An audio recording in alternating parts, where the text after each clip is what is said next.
It was September of 2019 when I drove up alone into the forests of eastern Oregon. I had just turned 34. I'd been working a job in Seattle that had drained me for over 5 years. I quit in August, gave up the lease on my apartment, and decided to go completely off-grid for a while. No phones, no people, just me and the trees.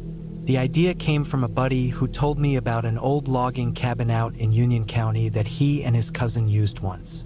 I wasn't close with him anymore, but I remembered the name of the forest road. The cabin had supposedly been built in the 1950s by a logger who used it for hunting season. From what I could remember, it was abandoned but still standing. No electricity, no plumbing, just a small fireplace, wooden floor, and a hand pump well nearby. That sounded perfect to me. I didn't want luxury. I wanted quiet. I packed my old Chevy Tahoe with a few essentials. A jerry can of fuel, camping stove, sleeping bag, cold weather gear, a hand axe, a small cooler full of simple food, nothing that could spoil quick, and a .38 revolver I kept for safety. Not that I thought I'd need it. I'd been in the woods plenty before, but something about this trip made me want it close. The drive out took about 9 hours. I left from Yakima, crossed the Columbia, and followed side roads deep into the national forest. Once the paved roads ended, I took gravel and dirt tracks through dense pine and fir. The road forked in places. I made mental notes of each turn, took a few pictures of the landmarks with an old digital camera I kept, just in case I lost my way. It was evening when I reached the clearing where the cabin stood. It was smaller than I imagined. Just a single room, with a tin roof and weather-worn logs that looked dark from years of rain and snow. There was a rusted chimney sticking out the top, and the door looked like it hadn't been opened in a long time. I pushed it with my shoulder. It gave way with a loud groan. Inside was thick with dust. A spider's web hung across one corner near the ceiling, and the floor creaked when I stepped. There was a built-in bunk against the far wall, and an old table in the middle with a lantern still sitting on it. A tiny window above the bunk looked out into the trees. I opened it for a little air. I didn't mind the musty smell. It was shelter, and it was mine for as long as I needed. I spent the first evening setting up. I swept the floor with an old broom I found leaning against the wall. I cleared out a rat's nest from the fireplace and laid fresh tinder inside. I took a long look at the surrounding woods, familiarizing myself with what trees stood where. I made note of the slope of the land, the position of the sun, how the tree shadows fell at dusk.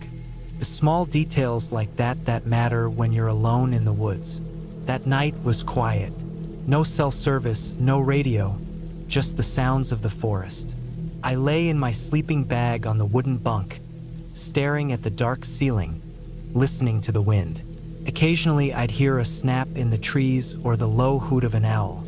It was peaceful, exactly what I wanted. The second day I explored the area more. About 100 yards behind the cabin was a ridge that dropped down toward a dry creek bed. Along the slope were old stumps, probably leftovers from logging years ago. I found animal tracks too, deer mostly, maybe elk. I took my revolver with me in a shoulder holster, though I didn't expect trouble. I didn't plan on hunting either. I just liked having it on me. I marked a few trees with a red cloth strip from my pack so I wouldn't get turned around, especially once it started to get cloudy. In the afternoon, it rained a little. I stayed inside, made some instant coffee on the little stove, and watched water beat up and slide off the metal window frame. On the third day, something felt different. I noticed it when I went outside around noon to chop some kindling. There were boot prints in the dirt path near the fire pit. Not mine. I wore a wide-tread hiking boot. These were narrow and deeper, like a work boot. At first I thought maybe I had stepped there before and just didn't notice, but the spacing of the prints and the depth told me they were new. I looked around. Nothing seemed disturbed, but I couldn't shake the feeling that someone had come through the clearing while I was asleep or out. I walked the perimeter, checked the trees. No sign of anyone. Still, it bothered me. I cleared the prints away with a pine bough and kept my revolver loaded on the bunk that night. The fourth night was the first time I woke up feeling genuinely on edge. Around 3 a.m., I heard something outside. It wasn't an animal. It was soft footsteps, slow and careful, moving just beyond the walls. The trees are so close to the cabin that you can't see much unless it's daylight, and the window was too small to look out properly. I stayed dead still in my bag, staring at the door. I could hear the wind, then another step, then nothing. I didn't sleep after that.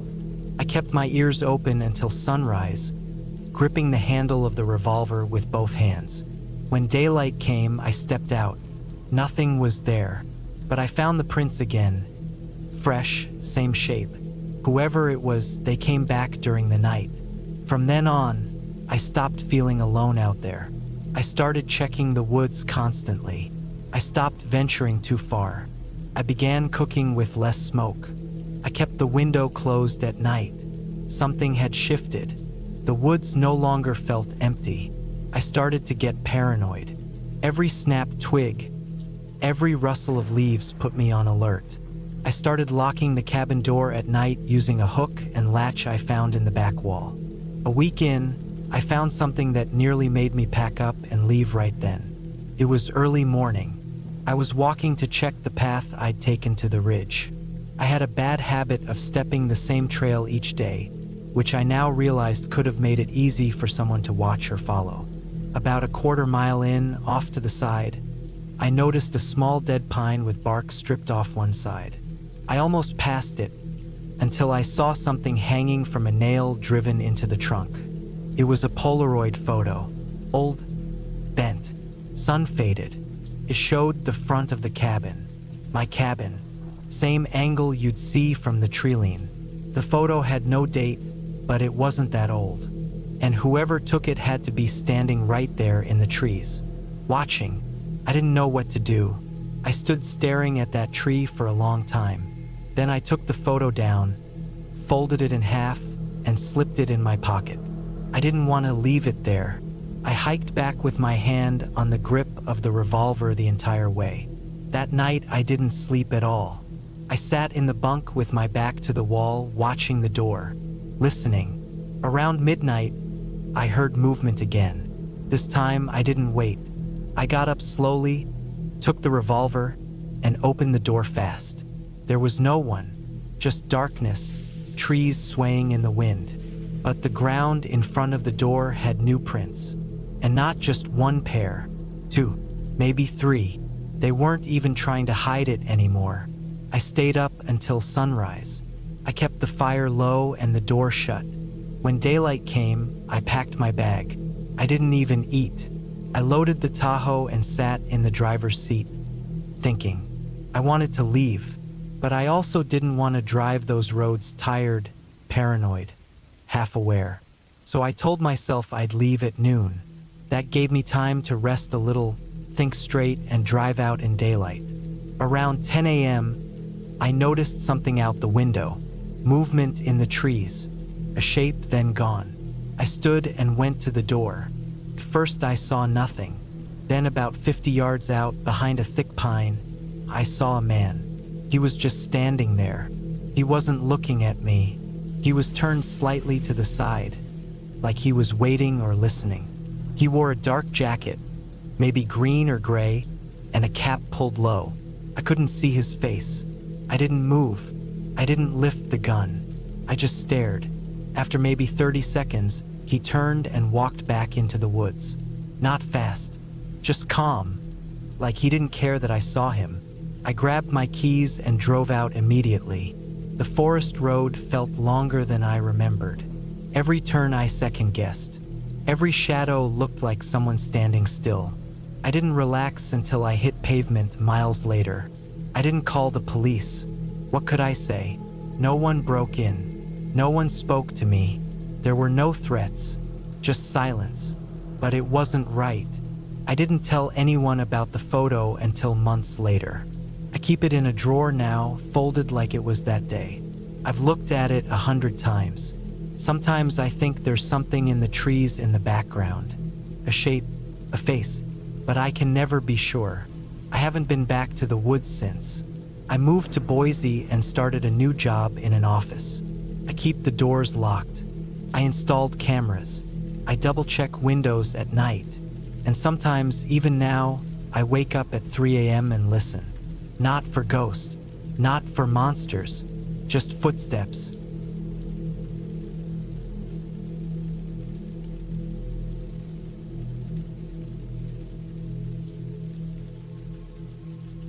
It was the fall of 2017 when I decided to take a short break from everything. I was 34 then, living in a small town in southern Oregon and working long hours as a mechanic.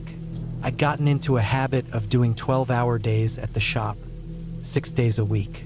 I don't even know why anymore.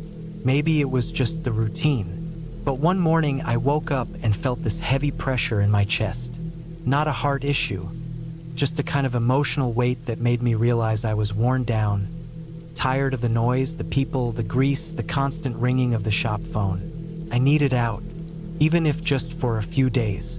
So I took a week off, packed up my old Ford F-150, and brought my dog, Jasper, with me. Jasper was a 4-year-old German Shepherd I'd raised since he was a pup. Strong, alert, loyal as hell, and always by my side. The idea was simple. Find somewhere remote, spend a few quiet nights in a cabin, hike around during the day, maybe fish a little. No phones, no noise, no people. I booked a small cabin in central Idaho, just west of Cascade. The place was about 3 miles down a dirt road that branched off the highway, nestled in a patch of forest near a lake. The listing said it was rustic, no Wi-Fi, no TV, no cell signal, just solar panels and a propane tank for heat and light. That was perfect. That's exactly what I wanted. I left early on a Wednesday morning around 5 a.m. Took me close to 9 hours to get there. The drive was smooth. By the time I reached the dirt road turnoff, the sun was already low. Tall pine trees lined both sides of the road, and everything was glowing orange under the sunset. I rolled the window down and took a deep breath of pine and cold air. Jasper sat up in the passenger seat, ears up, sniffing the air too. The cabin appeared after about 10 minutes of bouncing down the rocky road. It was smaller than I expected. 1 room, wood plank siding, a short porch with a single step, and an old metal chimney sticking up from the roof. No nearby structures, just woods in every direction and the faint sound of water slapping against the lake maybe a few hundred yards away through the trees. I unlocked the front door with the code the owner had sent me, stepped inside, and felt immediate calm. The place was simple but clean. 1 bed, a table, 2 chairs, a propane stove, some shelves with canned food and dry goods, and a big wood-burning stove in the corner. There was a hand pump for water in the small sink and a composting toilet in a little shed out back. Jasper explored every corner of the cabin while I brought in our bags and some groceries I'd picked up along the way. I put fresh batteries in my lanterns and flashlights, cracked a couple windows, and got a fire going in the stove. By the time I was done, it was dark outside, the kind of pitch black that you only get deep in the woods. I stepped onto the porch with Jasper and just listened. Silence, except for the trees creaking a little and something splashing in the lake. That first night was peaceful. I read a few chapters of a book by lantern light while Jasper curled up at the foot of the bed. I didn't bother setting an alarm. I knew I'd wake with the sun. The next morning, we got up with the light and walked down to the lake. I carried a thermos of coffee and watched as Jasper trotted around the shoreline, sniffing things and occasionally wading in up to his knees. It was colder than I expected. My breath came out in white clouds, and the lake was covered in low mist that drifted slowly above the surface. I didn't see a single person or boat. It felt like we were the only 2 living things for miles. I spent most of that day hiking. I had a good map the cabin owner left behind, hand-drawn with a few trails marked in red ink. We stuck to one that looped around the lake and climbed a small ridge before circling back. Jasper was in his element, always ahead of me, occasionally stopping to look back and wait. The forest was dense but beautiful, full of tall pines and thick moss-covered ground. The air was so clean it almost hurt to breathe. We didn't return until late afternoon. I was sore but relaxed, and Jasper was covered in burrs and mud. I cleaned him off, fed him, made some canned chili for myself, and lit another fire. The temperature dropped fast once the sun dipped. By 8 p.m., it was already in the 30s. I remember lying in bed that night, listening to the fire crackle, with Jasper breathing slow and steady nearby. I thought to myself, this is exactly what I needed. The third day was when things started to feel off. It was small at first, little things. I took the same trail again, planning to go further this time, maybe take a fork I hadn't noticed the day before. About an hour in, Jasper stopped walking, just stopped cold, his ears straight up, staring into the woods off the left side of the trail. At first, I thought maybe he saw a deer or a squirrel, but he didn't chase after it. He just stood there, staring, tail stiff, body rigid. I called to him, but he didn't even glance at me. That's when I started to get a weird feeling in my chest. Nothing specific, just a quiet kind of unease. Eventually, he moved again, not toward the woods, but back to the trail, sticking closer to my side than usual. We hiked a bit further, but the feeling stuck with me. Couldn't shake it. And every few minutes, Jasper would glance back over his shoulder like he was checking for something. We turned around earlier than I planned. I told myself it was just animals, maybe a bear or coyote he had picked up the scent of. But when we got back to the cabin, something wasn't right. The front door was closed, but the handle felt warm to the touch. That caught me off guard because the cabin had no central heat, just the wood stove inside, and I hadn't left it on that morning. I pushed the door open slowly, my heart starting to beat harder. The inside looked the same at first glance, but the chair at the table had been moved slightly. Not far, just enough that I noticed. I was sure I hadn't left it that way. The blanket on the bed looked like it had been touched too, just rumpled enough to stand out. My boots, which I had left lined up by the door, were now about a foot apart. I stood in the doorway, gripping the handle of my pocket knife. I listened hard, held my breath. Nothing, just the ticking of the old wall clock and the creak of the wood stove as it cooled. Jasper walked in ahead of me, sniffed everything. He didn't seem alarmed. That helped me calm down a bit. Maybe I was overthinking it. Maybe I had moved that chair and forgotten. Still, I locked the door that night and slid one of the chairs under the handle. I kept the flashlight and my hunting knife next to the bed. Jasper slept light that night, waking up every so often to lift his head and listen. The next morning, I found footprints outside. Not mine, not Jasper's. These were bigger, wider set, and they came from the woods behind the toilet shed. They circled the cabin once, then stopped right outside the back window. The glass was smudged, like someone had leaned in to look. I squatted by the prints and studied them. They were deep, fresh, made by someone wearing heavy boots.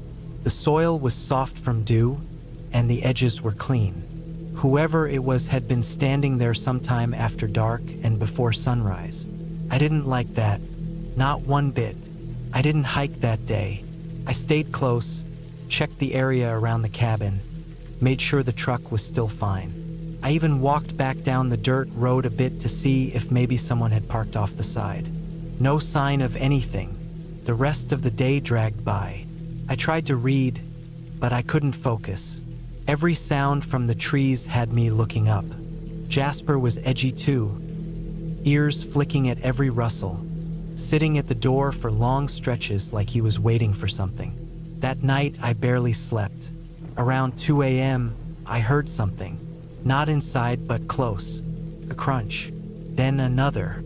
Slow, deliberate steps in the dry leaves outside the cabin. Jasper stood up immediately, tail down, teeth bared but not growling. Just listening.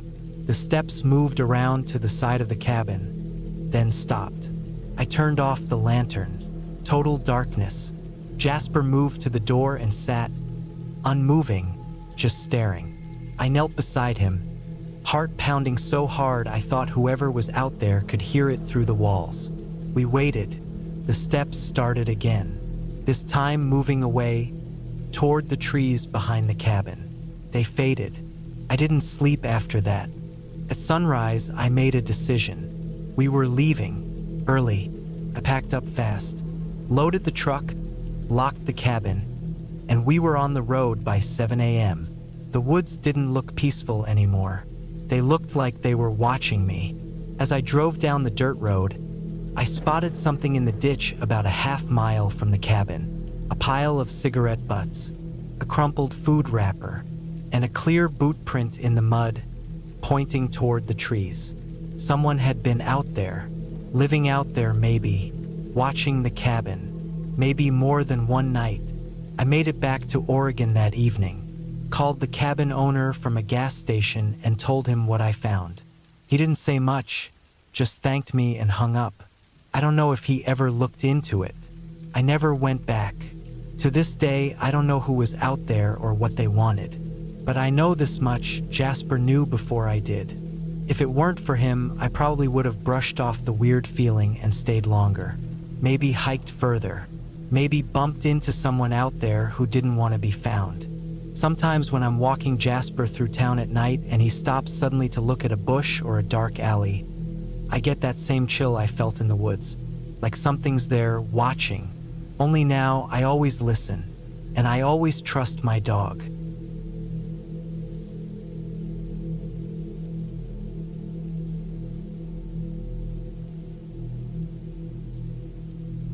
I hadn't seen Julia in 6 years. We split in 2017, and the divorce wasn't bitter, just silent. We didn't fight, we didn't scream. We just stopped trying. After all those years together, we drifted like two old boats in separate currents. She kept the cabin in Colorado and I moved to Phoenix. That was the last time we spoke. Just the papers, just the signatures. In early spring 2023, I got the call from her brother. Julia had passed. Heart failure, 48 years old. No kids, no partner. Still living alone in that cabin off County Road 16, just outside of Buena Vista. She had neighbors, but not the kind you saw often. A few seasonal folks, but that part of the Rockies stayed pretty quiet most of the year. He told me she mentioned me in her will. Not money or anything, just asked if I could go out there and collect some of her things. "You'll know what to take," the note had said. He wasn't sure what that meant. I wasn't either, but I agreed. I figured I'd drive up, spend the night, maybe two at most, clean up whatever I thought she meant, and leave it behind me for good. A part of me wanted to go, not just out of guilt. I hadn't thought about Julia much, but hearing she died like that, alone, made me feel something I didn't expect. Not regret, just a hollow kind of sadness, like something unfinished got smaller, but never disappeared. I packed my truck with a sleeping bag, a flashlight, and some food. March in the Rockies wasn't full winter anymore, but it could still freeze at night. Snow still hung in patches along the roadside and in the shady parts of the trees. The drive from Phoenix took most of a day, and by the time I pulled onto the dirt road leading to her cabin, the sun was already low. I remembered the place, but it looked older than I expected. The cabin was wood, stained dark from years of weather. 2 stories, but small. Just a loft upstairs where we used to sleep.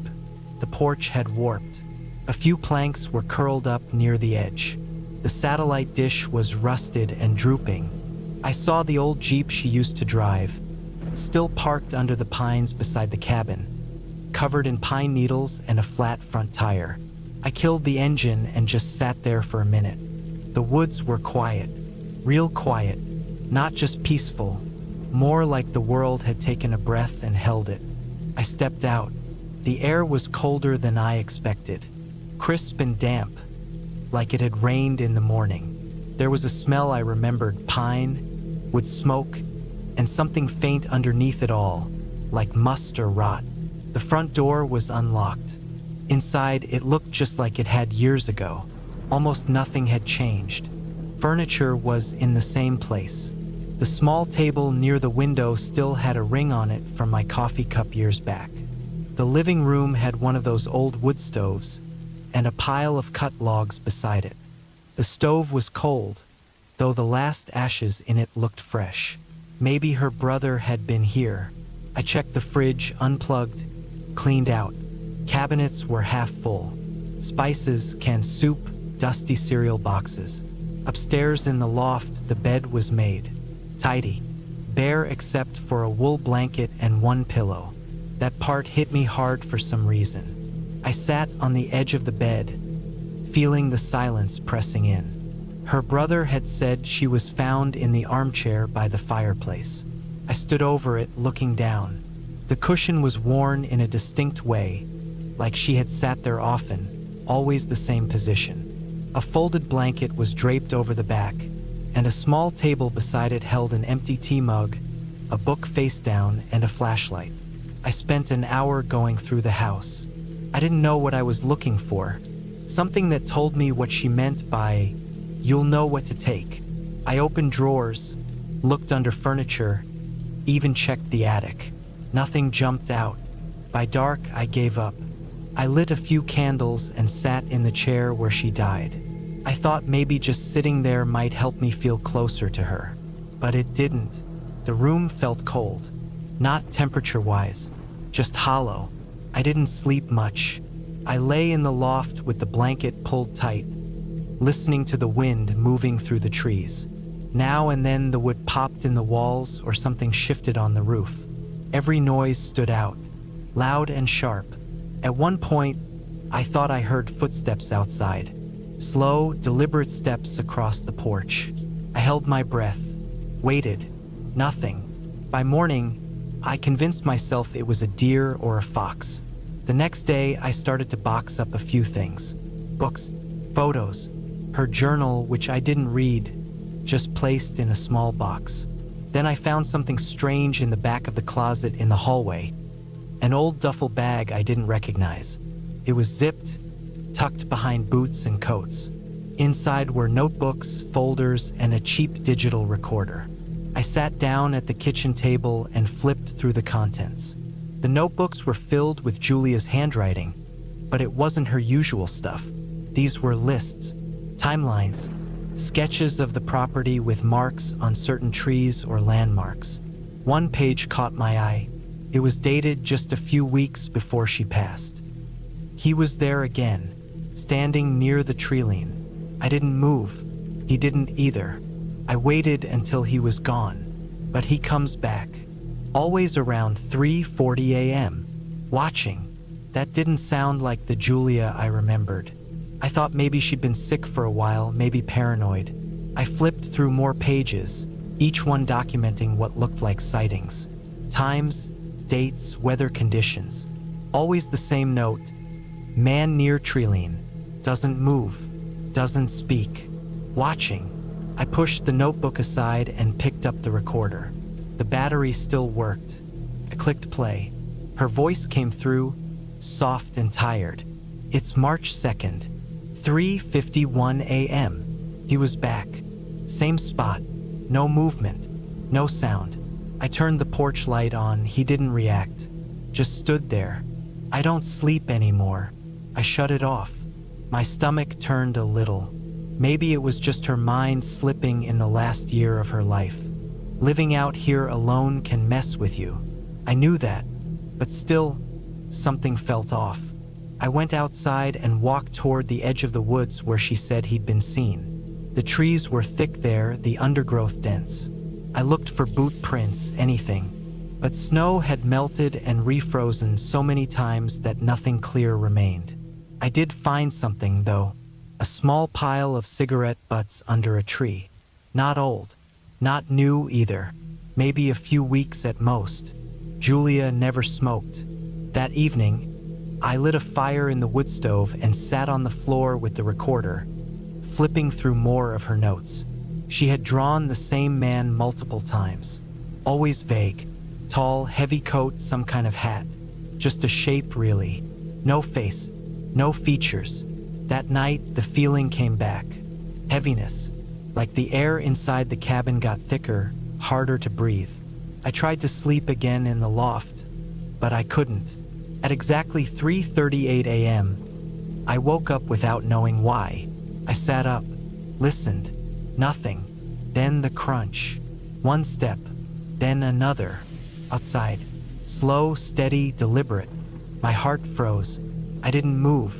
I didn't even blink. The footsteps reached the porch. I heard the boards creak. Then nothing.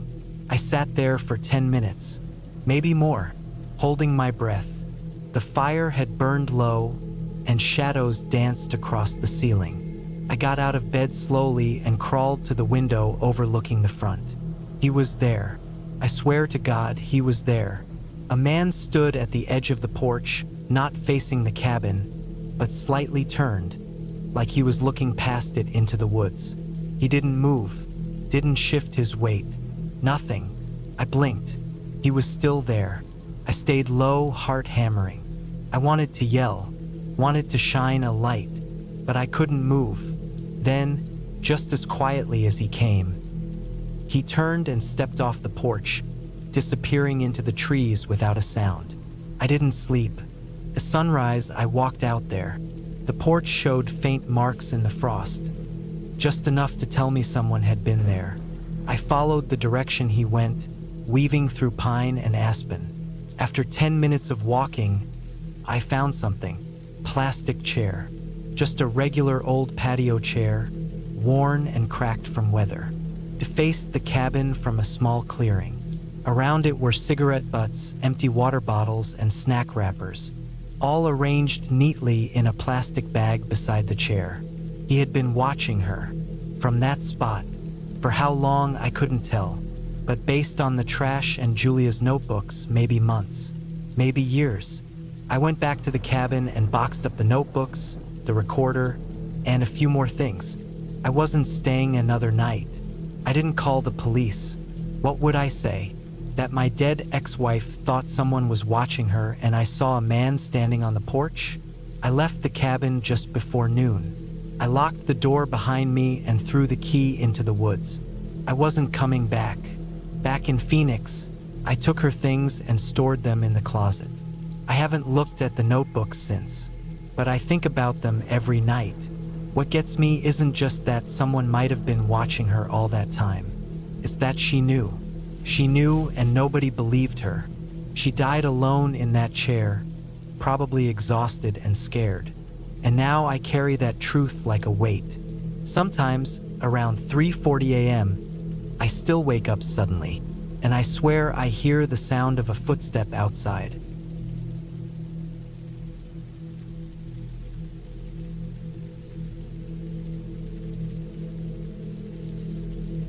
It was the fall of 2016 when I took a temporary park ranger job in northern Idaho.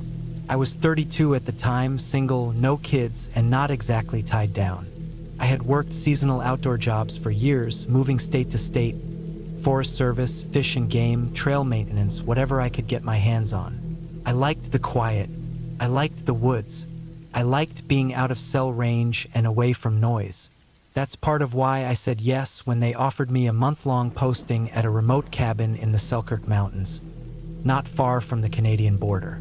The cabin was used by full-time rangers in the summer, but by October, most of the traffic died down. Hunting season had just started, but this part of the range was under a permit-only system, and only a few hunters were allowed each week. My job was to log weather data, monitor wildlife activity, and do daily radio check-ins with the main office 40 miles away. I'd be alone up there, but that never bothered me. The cabin was a sturdy A-frame structure, built back in the early 70s. It sat about 12 miles from the nearest forest road, reachable only by ATV or hiking in. I took the ranger-issued Polaris up there, bouncing along the rough 2-track trail with a pack full of food, my sidearm, a basic med kit, and a thick binder full of instructions. It was cold already, mid-40s during the day, dropping to the low 20s at night.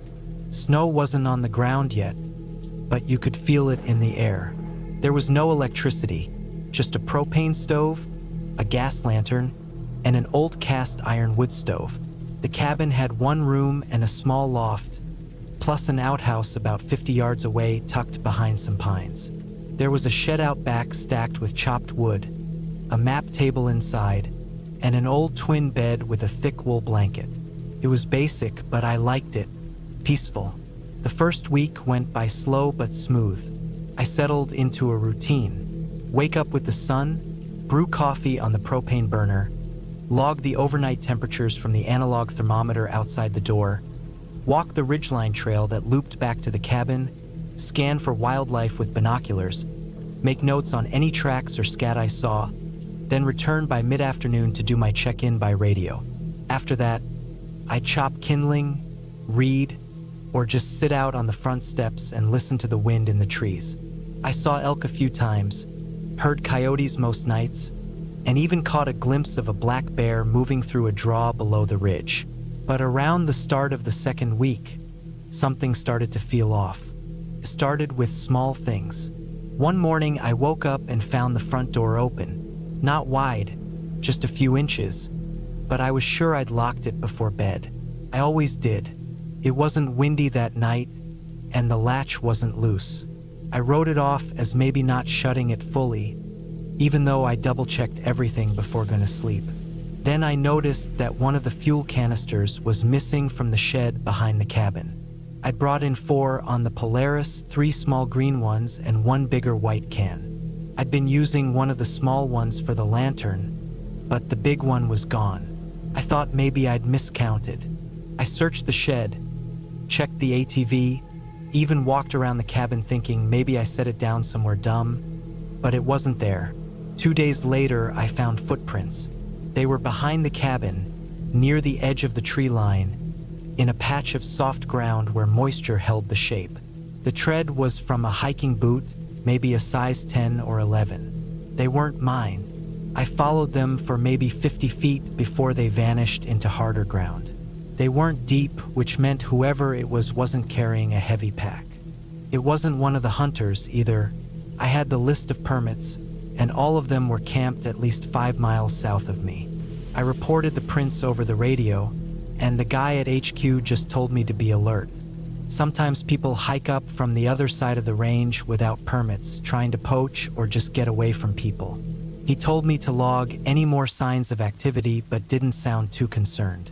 That was easy for him to say. He was sitting in a warm office with cell service and a fridge full of soda. I kept my handgun a little closer after that. It was a standard issue Glock 20, 10mm. I wasn't too worried about animals, but people make me nervous, especially out in the woods where no one else is around. I started locking the door every time I left, even if it was just for a short walk. A few days passed with no new signs. I told myself maybe it was a drifter just passing through. The temperature was dropping, and most people didn't want to be up this high after October. I went back to my routine, though I found myself looking over my shoulder more often. I kept checking the tree line when I stepped outside and walked a little faster on the trails. Then one night I heard the cabin creak. That's not unusual. It was old, and the cold made the wood shift and groan. But this was different. I was lying in bed reading by lantern light, and I heard a soft creak near the door, like someone stepped on the porch. Then silence. I turned the lantern off and just lay there in the dark, listening. My heartbeat was loud in my ears. No wind, no animals, just cold, dead quiet. After about a minute, I got up slowly and grabbed my flashlight. I held the gun in my other hand. I went to the door and listened. Nothing. I opened it fast and shined the light outside.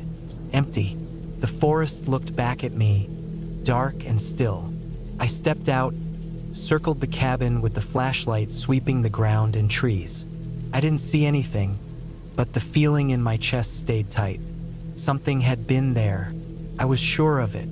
In the morning, I found cigarette ash on the porch, just a little near the corner post. I don't smoke, I haven't in years, and no one else was supposed to be anywhere near me. I looked around again for tracks but didn't see any. I felt a weird mix of anger and fear. Whoever this was, they weren't just passing through anymore. They were watching the cabin, maybe waiting for something. I called it in again. This time HQ said they'd try to get a ranger out in a few days to check in person, but the schedule was tight. They told me if I felt in danger, I could hike out early and they'd arrange a pickup. I said no. Maybe I was being stubborn, or maybe I didn't want to feel like I was running from something invisible. That night, I stayed awake in my sleeping bag with the lantern off and the gun beside me. Around 2 a.m, I heard something again, a faint scraping sound outside the window. Not the door this time, one of the side windows facing the slope behind the cabin. I sat up, heart pounding, and waited. The sound came again, like metal on glass, slow and deliberate.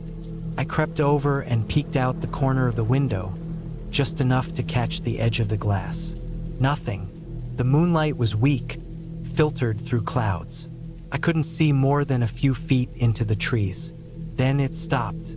No footsteps, no running, just silence again. I stayed awake until dawn, not moving, not blinking. When it got light, I walked out and saw the scratch. It was on the window, thin and deliberate, like a knife or nail had been dragged across the surface.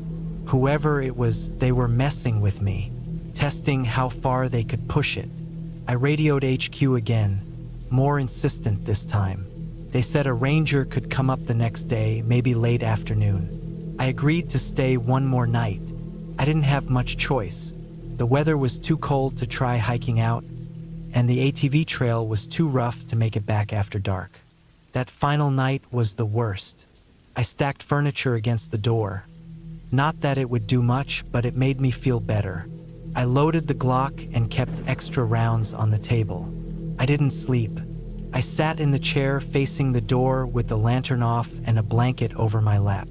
The night dragged on. I counted seconds, minutes.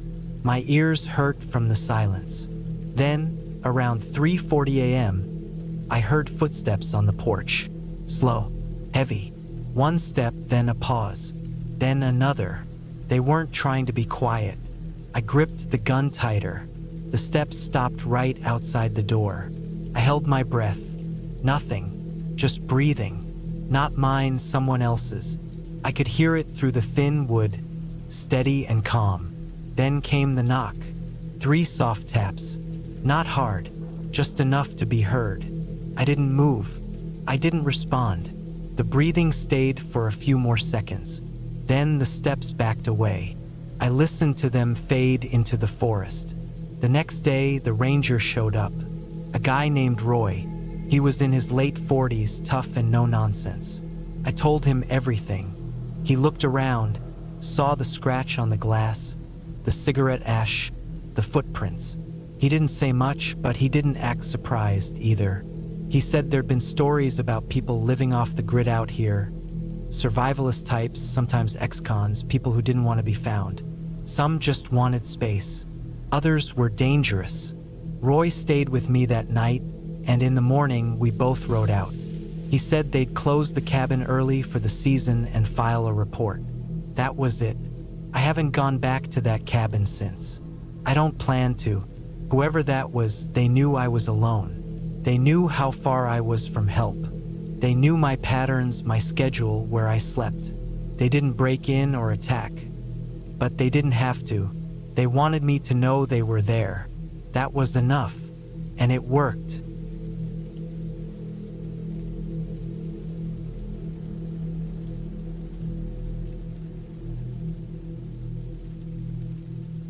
It was October 2022 when I decided to take a break from everything. I was 31 years old then, single, no kids, and had been working long shifts as a warehouse supervisor in Cleveland.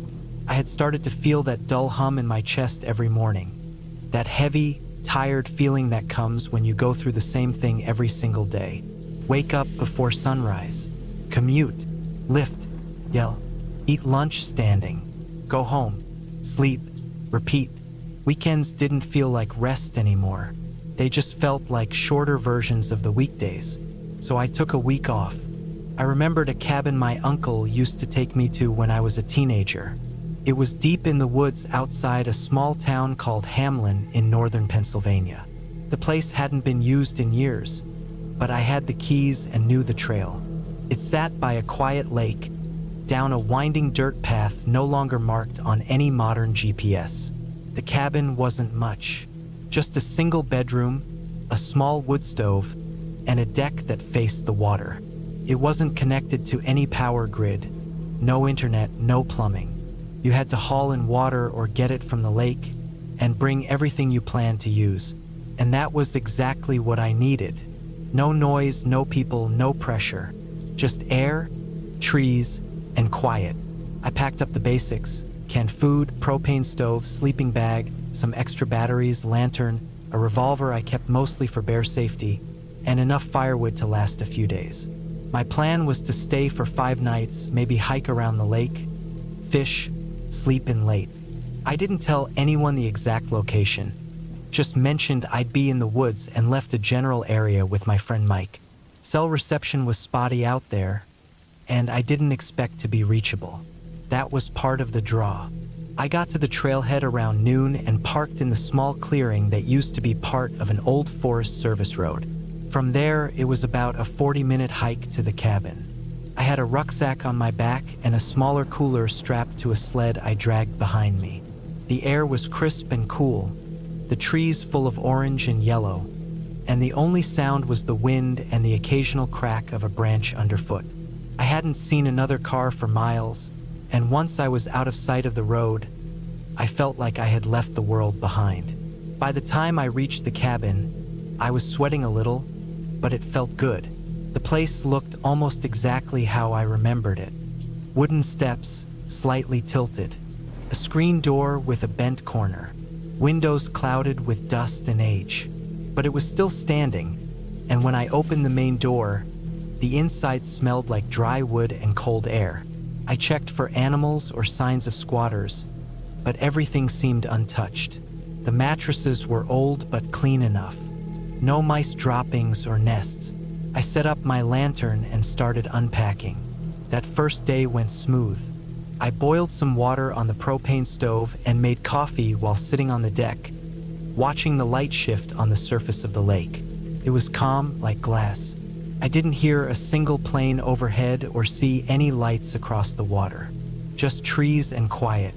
That night, I lit a fire inside the stove and read an old paperback by flashlight.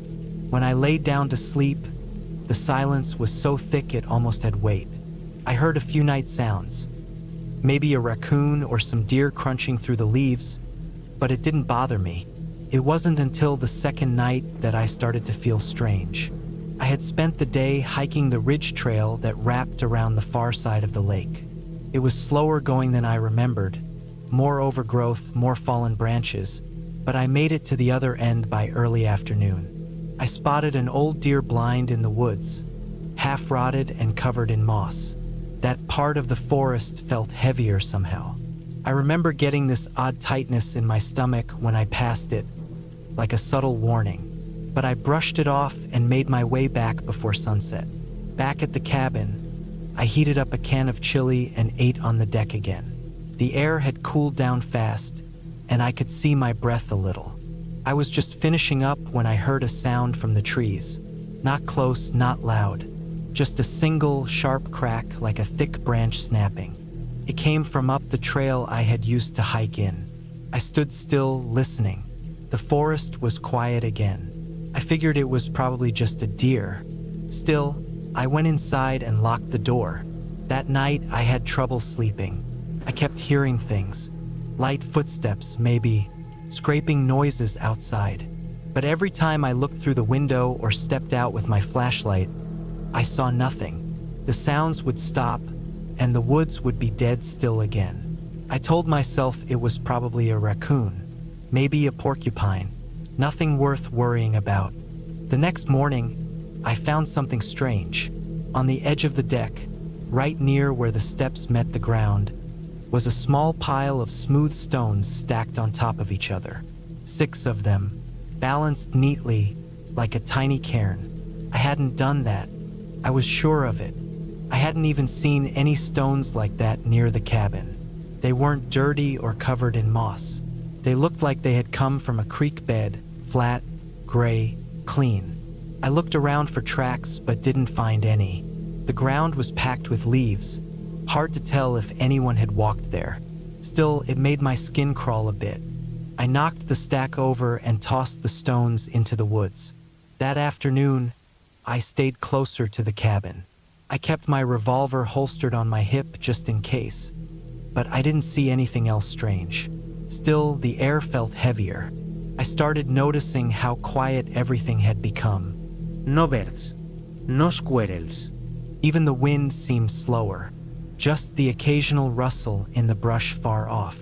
Every time I walked around the side of the cabin, I felt like something had just moved out of sight, like I was being watched. That night, I didn't sleep much at all. I laid in my sleeping bag, gun next to me, flashlight in hand, and listened. Around 1 a.m., I heard footsteps, this time clearly. They were light but deliberate, coming from behind the cabin. I froze. The fire in the stove had burned low, and the lantern was off. I stayed still, listening to the steps as they circled the building slowly. At one point, they stopped just outside the wall where my head was. I didn't move. I barely breathed. Minutes passed. I heard nothing. Then, slowly, the steps moved away. I got up, turned on my flashlight, and checked every window. Nothing. I opened the door, stepped onto the porch, and scanned the woods with the beam of light. Nothing. Just trees and dark. But on the railing, another stone stack. This time taller. 8 stones.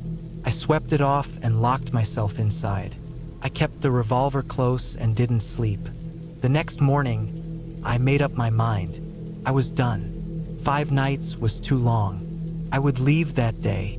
Something was wrong out there, and I wasn't going to wait around to find out what it was.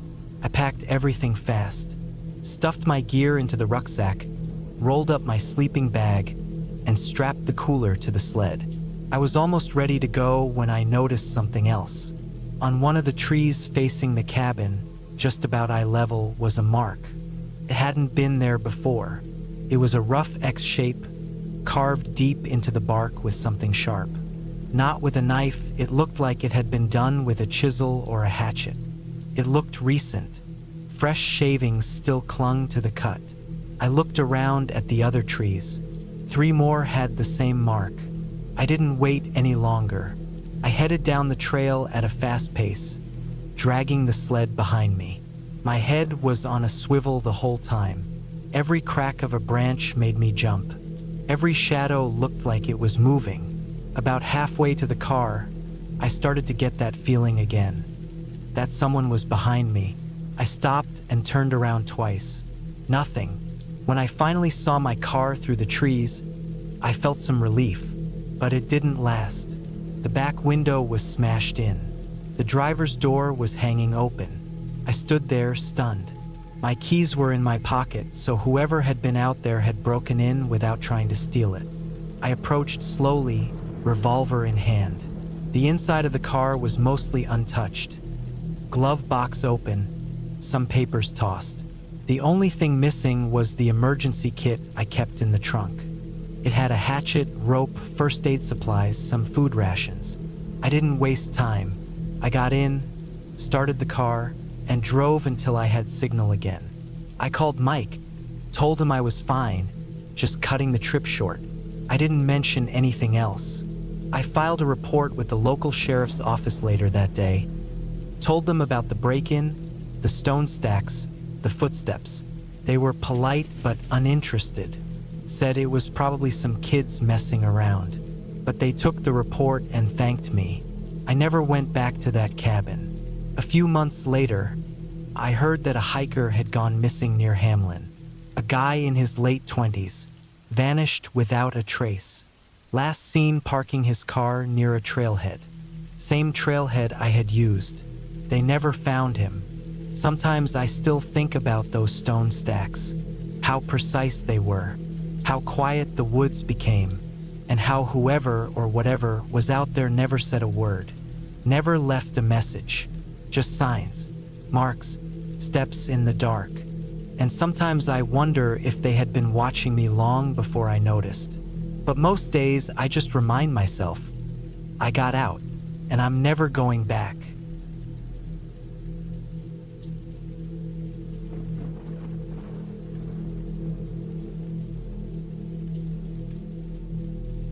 My name is Josh, and this happened in the fall of 2019 when I was 34 years old. I live in Montana, and I've always been someone who enjoys being out in the woods. I used to go on solo hikes and overnight camping trips in remote areas just to get away from everything. Back then, I worked in construction, and between the noise, the dust, and the long hours, I looked forward to quiet weekends on my own more than anything else. That year, things had been kind of rough. I had just come off a long project in Billings, and during the final week of it, my old truck died on me. I had to spend a big chunk of my savings getting another one. A beat-up 2004 Chevy Silverado that needed a lot of work, but it ran. The day after I got it running decent, I decided I needed a break from the city. I didn't want to go anywhere crowded. I remembered this old cabin my uncle had mentioned years back. He was a surveyor and used to travel all over the state, marking land and checking boundary lines. He told me once about a place northeast of Helena, near a place called Wolf Creek, way back off the paved roads. He said there was a small one-room hunting cabin, abandoned but still standing. It sat a few hundred yards from an old family graveyard, just wooden crosses and a few stone markers. He didn't know who built it or who the graves belonged to, but he said the place had a weird feeling. That was enough for me. It sounded quiet, remote, and interesting. I loaded up my gear, filled a cooler with food and water, packed my .308 just in case, and left early Friday morning. The weather was cold, but not yet snowy. The roads were clear, and after I got through Wolf Creek, I turned off onto a series of gravel and dirt roads that wound through the hills. I passed through patches of pine and long stretches of dry grasslands. It took me almost 5 hours to find the spot. I didn't have exact coordinates, just a rough description and a few landmarks to watch for. A split boulder next to a bent pine, an old fence line half buried in brush, and a slope with red rocks scattered like teeth. I found it all, eventually, and pulled off onto a barely there 2-track road that led down a gully and up a rise. And there it was. The cabin sat on a flat patch of land surrounded by thin pine trees. Behind it, up a small incline, I could see the graveyard. It wasn't anything fancy, just a few wooden posts stuck in the ground, weathered and tilted. A couple stone markers leaned at odd angles. No fence, no gate. Just there. The cabin itself looked like hell. The wood was gray with age, the roof sagged a little in the middle, and one window had been busted out long ago. But the door was still there, hanging on its hinges, and when I stepped inside, it smelled like old wood and dust. There was a rusty bed frame, a rotting mattress, and a broken chair in the corner. It wasn't comfortable, but it was dry and quiet, and that was good enough for me. I spent the first hour unloading the truck and cleaning up inside. I swept out rat droppings, cleared cobwebs, and laid out my sleeping pad on top of the mattress so I didn't have to touch it directly. I set up a little cooking station outside with my propane stove, and after that I cracked open a beer, sat down, and just listened. It was quiet in a way most people don't ever hear. No cars, no voices, no phones. Just wind moving through the trees and the occasional bird. That first night was uneventful. I made some soup, ate it sitting on a rock out front, and watched the sky turn orange, then dark. I had a small lantern, but I didn't use it much. I just laid there with my jacket over my sleeping bag, staring up at the wood beams, and drifted off sometime around 10. I woke up once, maybe around 2 in the morning. I wasn't sure why. No sounds. No wind, just dead silence. I thought maybe I'd dreamed something. I listened for a while, holding my breath. It felt too quiet, but eventually, I fell asleep again. The next morning, I got up early and walked up to the graves. I was curious. There were maybe 8 or 9 markers total. Only 2 had names carved into the stones, and they were hard to read. One looked like it said Josephine D. 1894, and the other E. McClellan, 1911. The rest were just old crosses, some fallen over. No dates, no names. It didn't feel spooky, just sad, like a piece of history forgotten by time. I stood there a while, sipping my coffee, then went back down and made breakfast. Around mid-morning, I decided to explore the area a little. I hiked a few ridges over, just following game trails and looking at the land. I saw deer scat, lots of birds, and one half-collapsed shack deeper in the woods that looked like it had been a tool shed. Nothing unusual, but when I came back to the cabin in the afternoon, something small bothered me. I had left the lantern hanging on a nail just inside the door, but it was on the ground, tipped over. I was sure I hadn't left it that way. I told myself maybe the wind had blown through the broken window and knocked it down, or maybe I wasn't as careful as I thought. I brushed it off. That night, though, I couldn't sleep as easy. I kept hearing things, small sounds like light footsteps outside, not constant, just 1 or 2 every now and then. I'd hold my breath and listen, then silence again. It was probably animals, rabbits, raccoons, maybe even a deer, but they sounded close, closer than I liked. I sat up once and looked out the window. It was dark. I didn't use a flashlight because I didn't want to give away my position if anyone was out there. My hand rested on the rifle beside my sleeping bag for the rest of the night. In the morning, I walked around the cabin. I found a boot print about 10 feet from the front door. Not mine. Too small. Like a size 9 maybe. I wear a 12. I checked all around, but that was the only one. One print in soft dirt, then nothing. That put a knot in my stomach. I thought maybe someone was squatting in the area, or a hunter was passing through. It was public land, but they would have had to know I was there.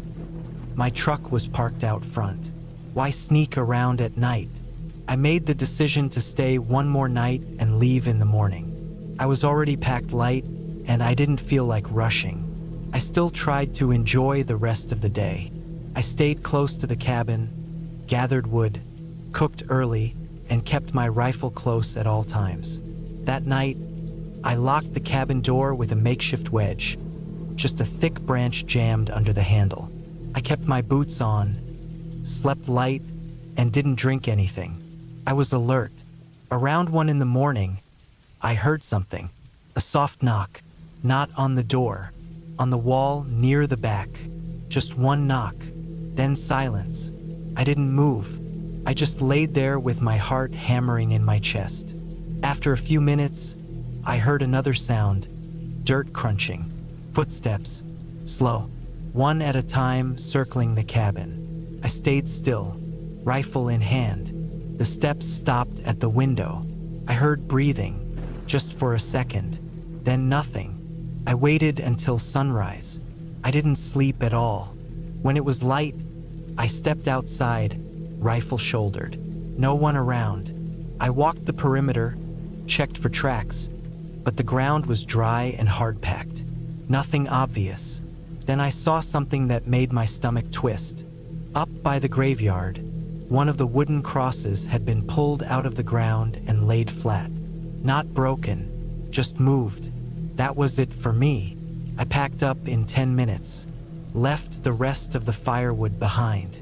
I threw everything in the truck and peeled out down the trail, bumping over rocks and cutting corners way too fast. I didn't relax until I hit the highway. I never went back. A few weeks later, I told my uncle about it. He shrugged and said he wasn't surprised. That area used to be part of some old ranch that failed 100 years ago. Some of the family might still be out there, off-grid, living in the woods. He said he'd heard stories about people who don't like strangers on what they see as their land. I didn't ask any more questions. I've camped a few times since then, but never alone. Never near graveyards. Never in that part of the state again. Whatever happened that night wasn't paranormal. It wasn't ghosts. It was someone real. Someone who watched me from the trees, waited until dark, and crept close. Maybe just curious. Maybe worse. But I got lucky. I left before I found out. And that's all I ever needed to know.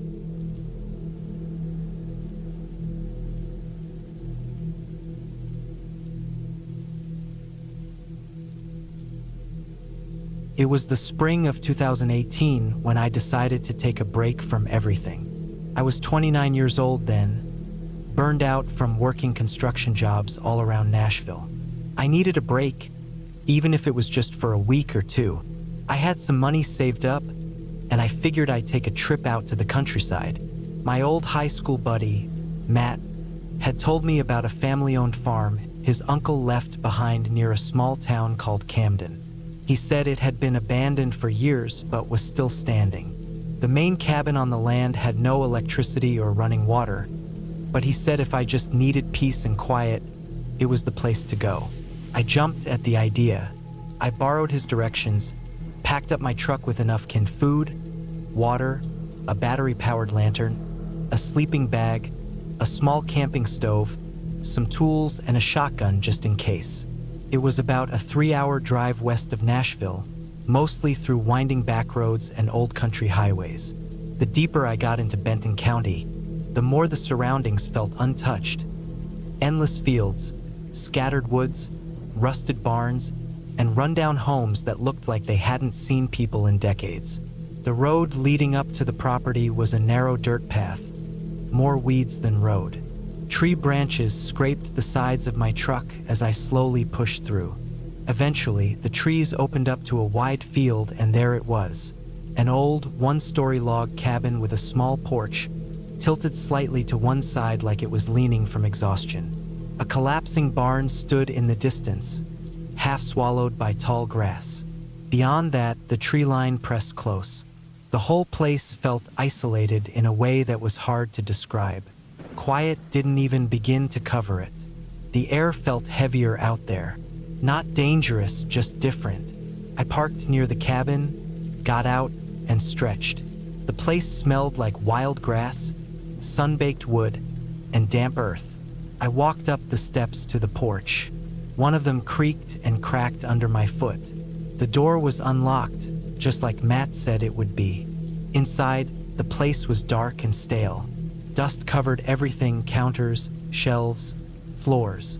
There were 2 small rooms. The main living space with an old iron stove, a wooden table, and a few chairs, and a back room that had a busted cot and a wall of cracked windows facing the trees. No bathroom, no plumbing, just an outhouse near the barn, according to Matt. That first day, I spent some time cleaning out cobwebs, airing the place out, and setting up my gear. I kept the door and windows open while I swept and wiped things down. I didn't mind the work. It felt good to do something physical without anyone breathing down my neck. That night, I sat on the porch with a can of chili, my flashlight in my lap, and the stars above me. It was quiet, like deep quiet. No hum of traffic, no sirens, no voices. Just the sound of bugs, an occasional owl, and the breeze rustling through the fields.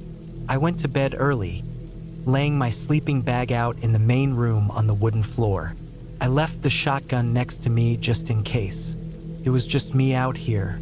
The first couple of days went by without anything strange happening. I explored the property some, found an old well covered with rotting boards, and wandered through the barn, which was filled with rusted tools, broken ladders, and piles of hay that smelled like they'd been there since the 90s. I saw a few animal tracks here and there. Deer, raccoons, maybe a stray dog, but nothing that seemed threatening. On the 3rd night, I woke up around 2 a.m. to a sound. At first I thought it was a dream. Then I heard it again, metal clinking, faint but clear. I sat up, heart pounding. It was coming from outside, maybe near the barn. I turned on my flashlight and stayed quiet, listening. A few seconds later, it stopped. I waited still. Nothing. After 10 minutes or so, I chalked it up to wind or maybe something falling. I laid back down, but I didn't fall asleep for a while. The next morning, I walked out to the barn after breakfast to see if anything looked out of place. A rusty shovel had fallen over, but that was it. Still, I couldn't shake the feeling that something was off. Maybe it was just being alone for so long. It messes with your head. But the next night, I heard it again, around the same time. This time it was louder, metal clinking, but also a dragging sound. I grabbed the flashlight and the shotgun and went to the window. I couldn't see anything, just the faint outline of the barn in the dark. I opened the door slowly, stepped onto the porch and listened. It was dead silent again, not even crickets.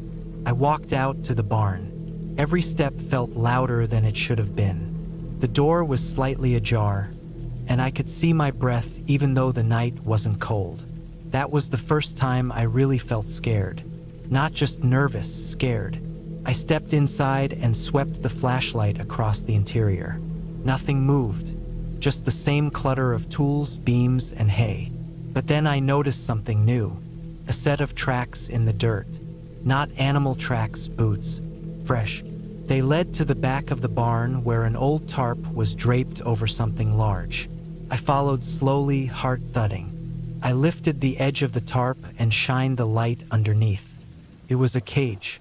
An old, rusted animal cage, big enough for a large dog or maybe a hog. Inside it were chains and beside it a red gas can. That made me step back. There was a smell too, faint but sharp like old blood and oil. The cage had clearly been used recently. I stood there frozen for a few seconds, trying to make sense of it. Then I turned and got out of that barn fast. Back at the cabin, I locked the door and didn't sleep the rest of the night. I sat with the shotgun across my lap, watching the windows. Nothing happened, but I couldn't stop thinking about that cage. The next morning, I decided I needed to check the rest of the property. I didn't want to be paranoid, but I needed to know if someone else had been out here. I followed the tracks from the barn. They led toward the trees. I pushed into the woods, flashlight and shotgun in hand, moving slow and careful. About 50 yards in, I found another trail, one that didn't look natural. The grass was flattened, branches were snapped, and I spotted more boot prints in the mud. Then I saw something that stopped me cold. A buried metal drum. Just the lid was sticking out of the dirt, covered in leaves. I stepped closer and brushed it off. It looked like a chemical barrel, maybe 55 gallons. No markings on it. I tapped it with the butt of the shotgun, sounded hollow. I tried to lift the lid, but it was sealed tight, rusted shut. I circled it and found drag marks behind it in the dirt, like someone had pulled it into place. And next to it was a pile of cloth scraps, what looked like torn shirt pieces and a single work glove. I stood there trying to breathe. My brain was going through all kinds of reasons for why it could be there, trash, storage, whatever, but it didn't feel right. I backed away and marked the tree next to it with my knife, just in case I needed to find it again. Then I went back to the cabin. I didn't know what to do. I wasn't sure if I should leave or call someone. I hadn't seen anyone, but I couldn't deny what I'd found. Someone had been here, and recently. That night, I didn't sleep again. I stayed up, lantern burning low, shotgun ready. Around 3 a.m., I heard something that made my blood run cold. Footsteps, slow, deliberate, crunching the dry grass outside the window. I turned the lantern off, picked up the shotgun, and crouched low. I could barely breathe. The steps moved along the side of the cabin, toward the back. Then they stopped. I stayed frozen for minutes. Then I heard it, the slow creak of the back window. I had checked them earlier. They didn't lock. I pointed the shotgun toward the sound, heart pounding so loud I couldn't hear anything else. But nothing came in. Eventually, the footsteps faded. I stayed like that until dawn. As soon as the sky turned gray, I packed my things fast. I didn't care about leaving food or gear behind. I loaded my truck, checked all around the cabin, then got in and drove. I didn't even look back. On the way out, just before the dirt road met the highway, I passed an old shed I hadn't noticed before, hidden by trees. I don't know what made me stop, but I did. I got out and walked over. The door was locked with a thick chain. I tried pulling it, but it wouldn't budge. I looked through a crack in the wood, and what I saw made me stumble back. Inside were at least 4 more barrels, and in the corner, a small table with something white on it, maybe bones. I didn't stay to check. I drove straight back to Nashville and told Matt everything. At first, he thought I was messing with him, but when he saw my face, he went quiet. We called the local sheriff's office and made a report. I gave them the location, everything I saw. They said they'd send someone out. Weeks went by. No one ever followed up with me. I called a few times and got the same response.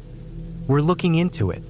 Eventually, I gave up trying. I never heard from anyone again. A year later, Matt told me the property had been sold off quietly.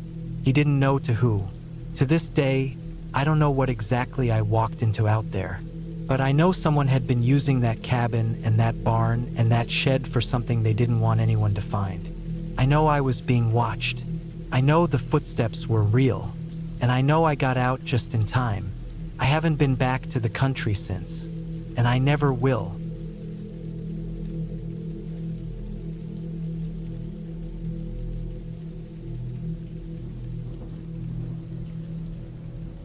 I was 37 when I decided to spend a week in a small hunting cabin that my uncle had once owned near Elkader, Iowa. It was deep in the northeastern corner of the state, not far from the Mississippi River. He passed away in 2012 and left it to my dad, who hadn't touched it since. It sat unused for 4 years. I didn't even know it was still standing until I asked my dad if he knew a good place I could disappear for a week during hunting season. He told me the roof probably leaked, that mice might have taken over the place, and the only heat was a rusted old wood stove in the middle of the main room. But it was still ours, and it was deep in the woods on a patch of land that was still legal hunting ground. That was good enough for me. I wanted silence. No phones. No noise. No people, just me, my rifle, and the quiet. I needed it more than I could explain. I'd just been through a rough stretch, divorce, layoffs, bills stacking up. My sleep was shot. My patience was thin. I didn't have kids, but if I had, I know I wouldn't have been able to look them in the eye back then. Everything about me just felt tired. I wasn't suicidal, not like that, but I needed to feel something again. Needed to see something besides concrete and credit card statements. I figured cold air and long walks in the woods would do more for me than any pill or therapy. So, I loaded up my pickup in early November and took the 5-hour drive out from Des Moines. The land started to get hillier after Cedar Rapids. More trees, more color still hanging onto the leaves. By the time I reached Elkader, it was all red barns and frost-covered fields. The road to the cabin wasn't even a road, really. It was a barely visible trail that branched off a gravel road, and it hadn't been cleared in years. I had to get out twice to move branches, and the mud nearly swallowed my front tires a couple times. The cabin sat up on a rise, hidden behind a few oaks and maples that had mostly shed their leaves. It was one story, maybe 20 feet wide and 30 feet deep, with siding that was gray with age. The tin roof looked like it had held up better than I expected. The windows were cloudy and stained, but unbroken. A small porch with 2 wooden chairs. One of them collapsed sideways like someone had sat down too hard a decade ago and never fixed it. The first thing I noticed when I stepped out of the truck was the quiet. Not the kind of quiet you get in the suburbs at night. I mean real silence. Just the occasional creak of trees swaying. Maybe the distant flap of a crow's wings. No traffic. No phones. No TV buzzing in the background. It was unsettling for the first few minutes, but I grew into it. It felt like I'd been underwater for years and had finally surfaced. I got the door open with some effort. The wood had swelled and stepped inside. Dust kicked up as I moved. The smell was strong. Musk wood, old rodents, cobwebs in every corner. The floor creaked like it was complaining about being stepped on, but it was still solid, still standing. The inside was one big room with a twin bed against the back wall, a table, 2 chairs, a shelf with some old books and cans of food that I definitely wasn't touching. There was a closet-sized bathroom with a compost toilet and a water jug system. No electricity, just a lantern and a few old candles. I brought a propane heater and a camp stove, but I still wanted to try using the wood stove for heat. Made me feel like I was earning it. I spent the rest of the afternoon clearing out dead mice and rat droppings from under the bed, cleaning the dust off the table, sweeping out spider webs. Found a few mouse skeletons in the drawers. By dusk, I had the fire going, sleeping bag unrolled, and my hunting rifle leaning against the wall by the door. I ate beef jerky and canned beans for dinner and sat on the porch until the cold started to bite. That first night, I barely slept. Not because I was scared, at least not at first, but because the silence felt so unfamiliar.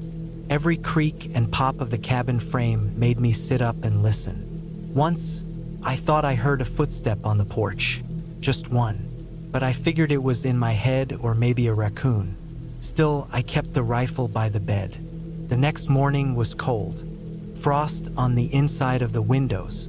I made coffee on the little camp stove and drank it outside, bundled up in 3 layers.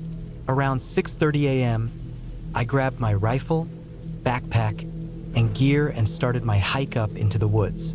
The land out there is hilly with a mix of maple, oak, and ash trees and a few rocky outcrops. I hiked for nearly 2 hours until I found a good blind near a game trail. Lots of hoof prints and scat nearby.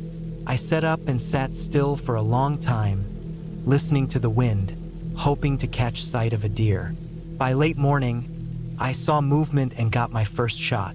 A buck, maybe 6 points. I clipped his shoulder and tracked him for nearly an hour. I finally found him collapsed near a creek bed. I gutted him there, tied the carcass up to a branch, and left him hanging while I hiked back to the truck for the sled. Took me 3 hours round trip, but I got him back to the cabin before sunset. I butchered him on a table outside and hung the quarters in the cold porch.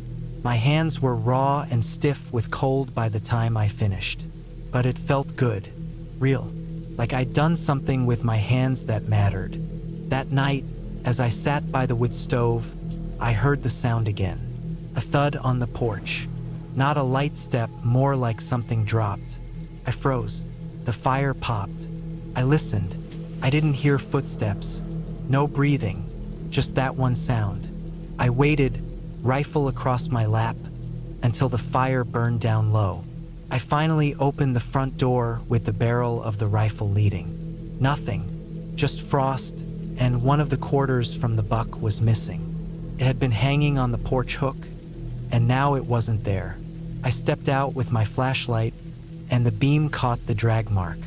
Something had taken it. Not a bear, we don't really have bears in that part of Iowa. A coyote couldn't carry a leg that heavy. It had to be a person. That was the moment it changed. It went from peaceful retreat to something else. I closed and barred the door with a chair under the handle and didn't sleep that night either. Next day, I found the deer quarter about 200 feet downhill from the cabin. Half-eaten, like someone had hacked at it with a dull blade. Not teeth marks, cuts, but not clean cuts either. Looked like a hatchet or maybe an old knife. I stood there staring at it, trying to decide if this was some messed up hunter prank or if someone was just living out in the woods.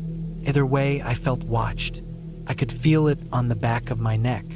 I made a point to fire off 2 rounds into the woods that afternoon. Not at anything, just into the trees. I figured if someone was watching, they'd think twice. That evening, I was packing to leave. I had enough meat to fill my cooler, and I wasn't interested in sticking around. But I couldn't leave just yet. My battery had drained. I'd left the headlights on after unloading the deer. The truck wouldn't turn over, so I had to stay one more night. I slept in the corner, rifle in hand, eyes half open. The fire burned low. Around midnight, I heard it again. Not on the porch this time, under the house. The cabin was raised about a foot off the ground. Just enough crawl space for someone to fit. The scraping sound started, slow, rhythmic, like metal on wood, like someone was sawing through a floor beam. I stood up as quietly as I could, boots off, and moved to where the noise was coming from. I crouched, ear to the floor. It stopped. I waited. Nothing. Then it started again, this time toward the back. I banged on the floorboard with the butt of the rifle as hard as I could. The scraping stopped. I threw on my boots, kicked open the door, and circled the cabin with my flashlight and rifle drawn. No one, just silence and frost. But I knew someone had been there. I stayed up the rest of the night, no fire, no light, just watching. At first light, I grabbed my jump box from under the seat of the truck, connected it, and thanked God when the engine turned over. I loaded up everything I could and drove out of there fast, mirrors up, hand on the rifle the whole way. A few days later, I filed a report with the local game warden. They checked the cabin but didn't find much. No footprints. No real evidence. Just scratch marks under the cabin and the bones of the deer I'd butchered. They said there were rumors of squatters or someone living off-grid out there. Some ex-con or survivalist type, but nothing solid. I never went back. I still hunt, but never alone. And never in a cabin that's been sitting empty for years. I keep thinking about those drag marks, the dull cuts on the meat, the scraping under the floor. Someone was out there watching, waiting, hiding. Not a ghost, not a monster, just a person. And that's what made it so much worse. Because people are real, and they're always the scariest part.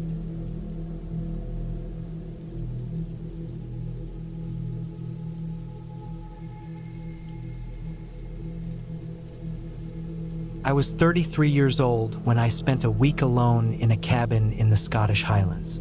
It was late October of 2022, and I had just gone through a bad breakup with someone I had been living with for nearly 6 years.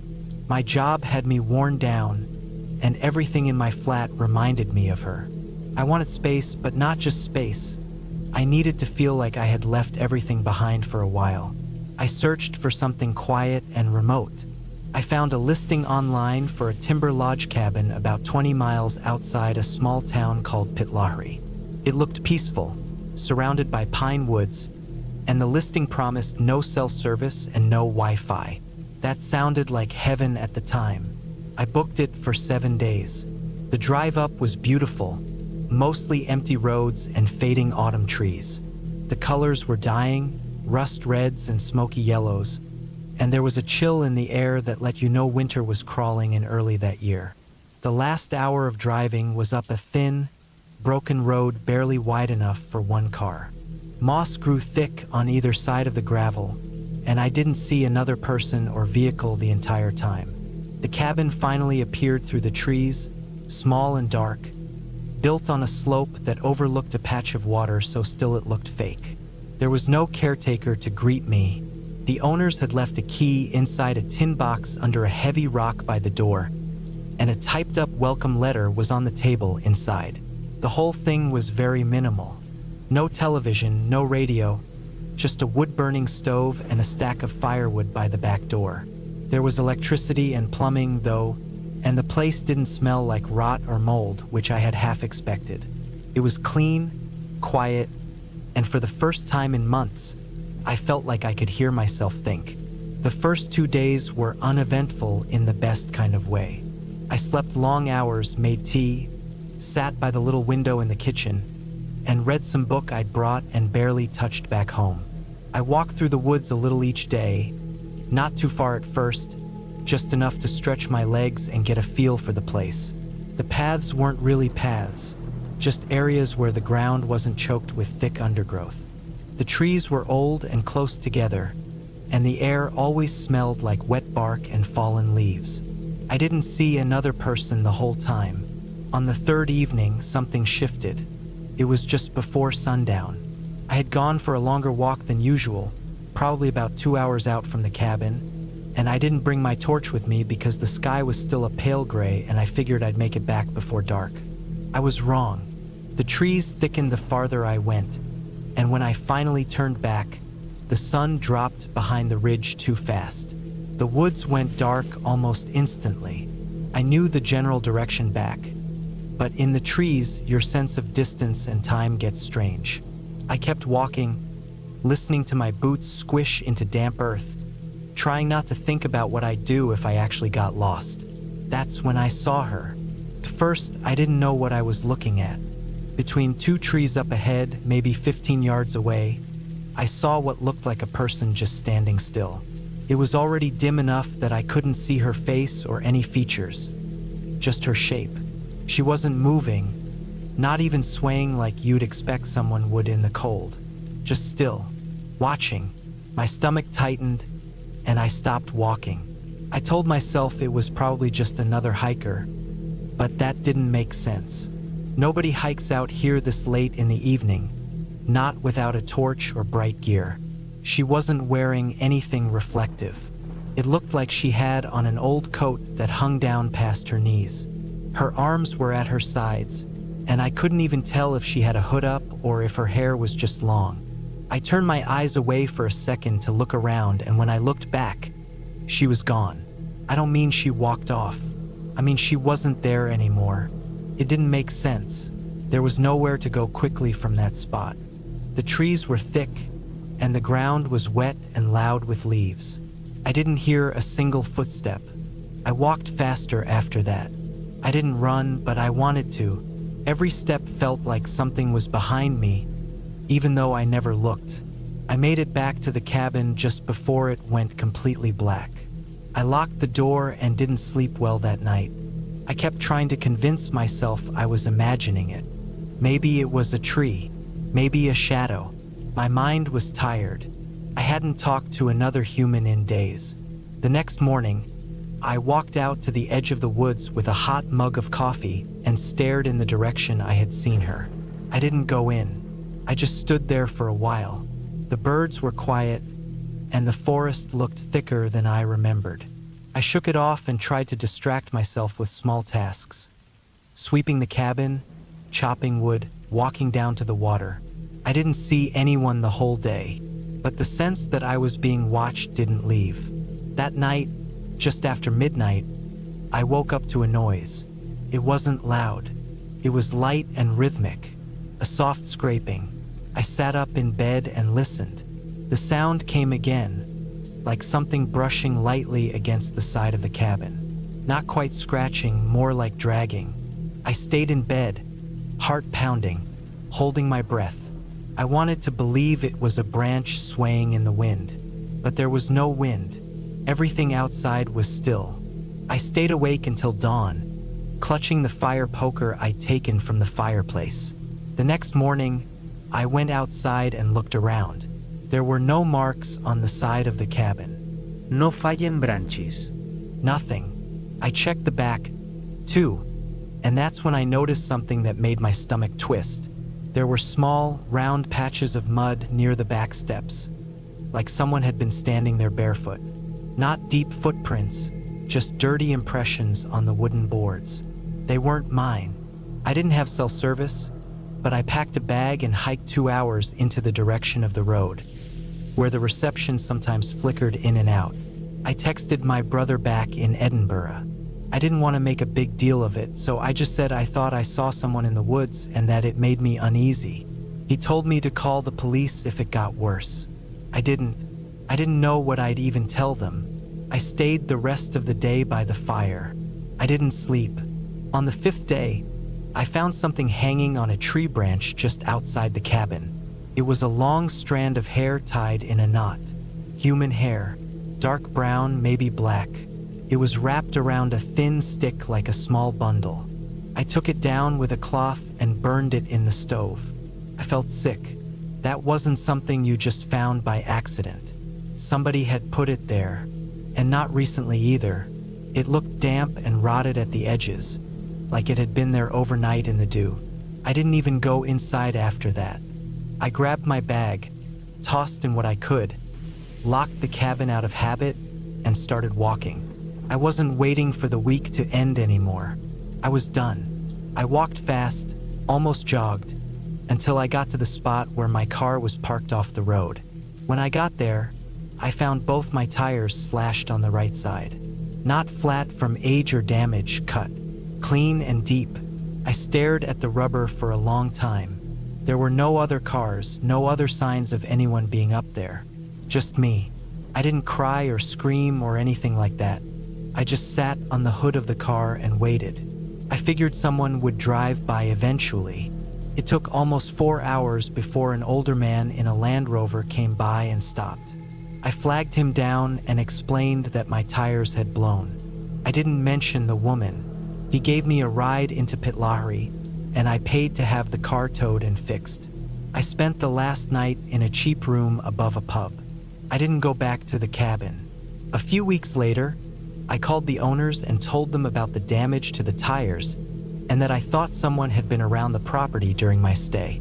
They seemed polite but indifferent. They said nobody had ever reported anything like that before. Maybe it was just wildlife. Maybe it was my imagination. I didn't argue. I hung up and never spoke to them again. But I still think about that woman, about how still she was, about how quiet the woods got after I saw her. I don't know who she was or what she wanted, but I know she was real. I know what I saw. I know the prints were real, the hair, the scratches, and every now and then, I still dream about the sound she made walking around the cabin in the dark. That soft dragging noise, that impossible silence between the trees, and how, even though I never saw her face, I felt her looking at me. I haven't been back to the Highlands since. I don't think I ever will.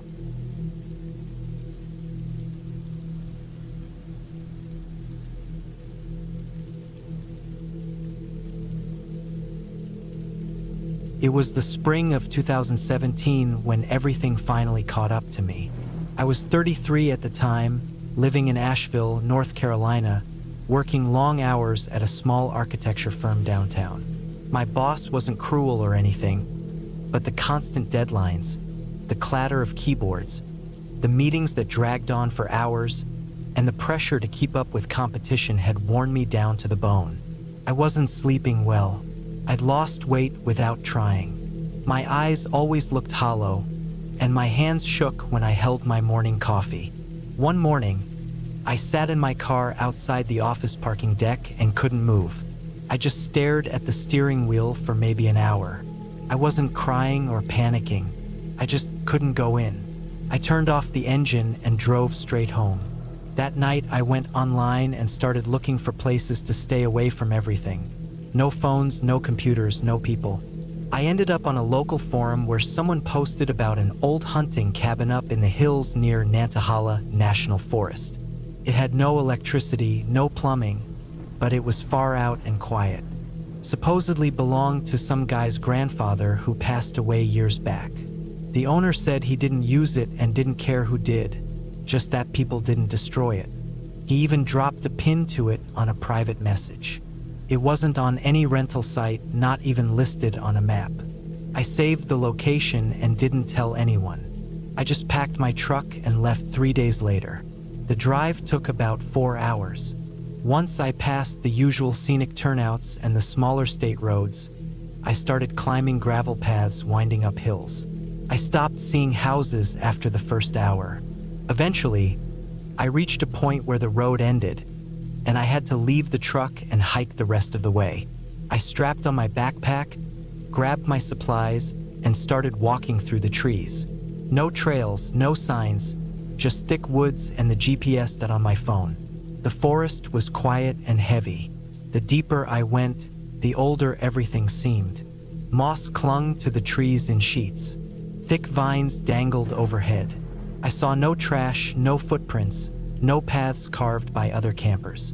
It was the kind of place that didn't want to be found. Took me about 2 hours of slow climbing and weaving through trees before I saw the roofline. The cabin was set back against a slope, mostly hidden by brush. It wasn't large, maybe 20 feet across. The wooden walls were dark gray, almost black, and the roof sagged in the middle like it was tired. One corner looked like it had sunk slightly into the ground. A small porch wrapped around the front, though the railing had collapsed on one side. A rusted oil lantern sat crooked on a nail by the door. I pushed open the door. It wasn't locked, and stepped inside.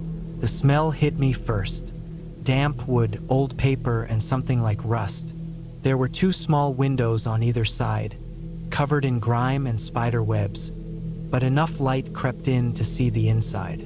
The main room had a cot against one wall with a mildewed mattress, a stone fireplace, and a broken rocking chair tipped on its side. A rough wooden table stood in the middle, one leg propped up with a stack of folded newspaper. A few shelves lined the wall, still holding some tin cans and jars filled with who knows what. I dropped my gear and set to work cleaning up. I swept out leaves and dead bugs, laid out my sleeping bag on the cot, and opened all the windows to air out the place. By the time I finished, the sun was already sliding down behind the trees. I ate a cold dinner from a can, set up a small battery-powered lantern on the table, and tried to relax. The silence hit me hardest. Back in Asheville, even in the dead of night, there were always cars or sirens or neighbors talking. Here it was just stillness. No wind. No birds. Just me and the creaking of old wood. That first night, I didn't sleep much. Every time I started to doze off, I heard something shift. Sometimes it was the groan of the walls or the soft thump of something falling outside.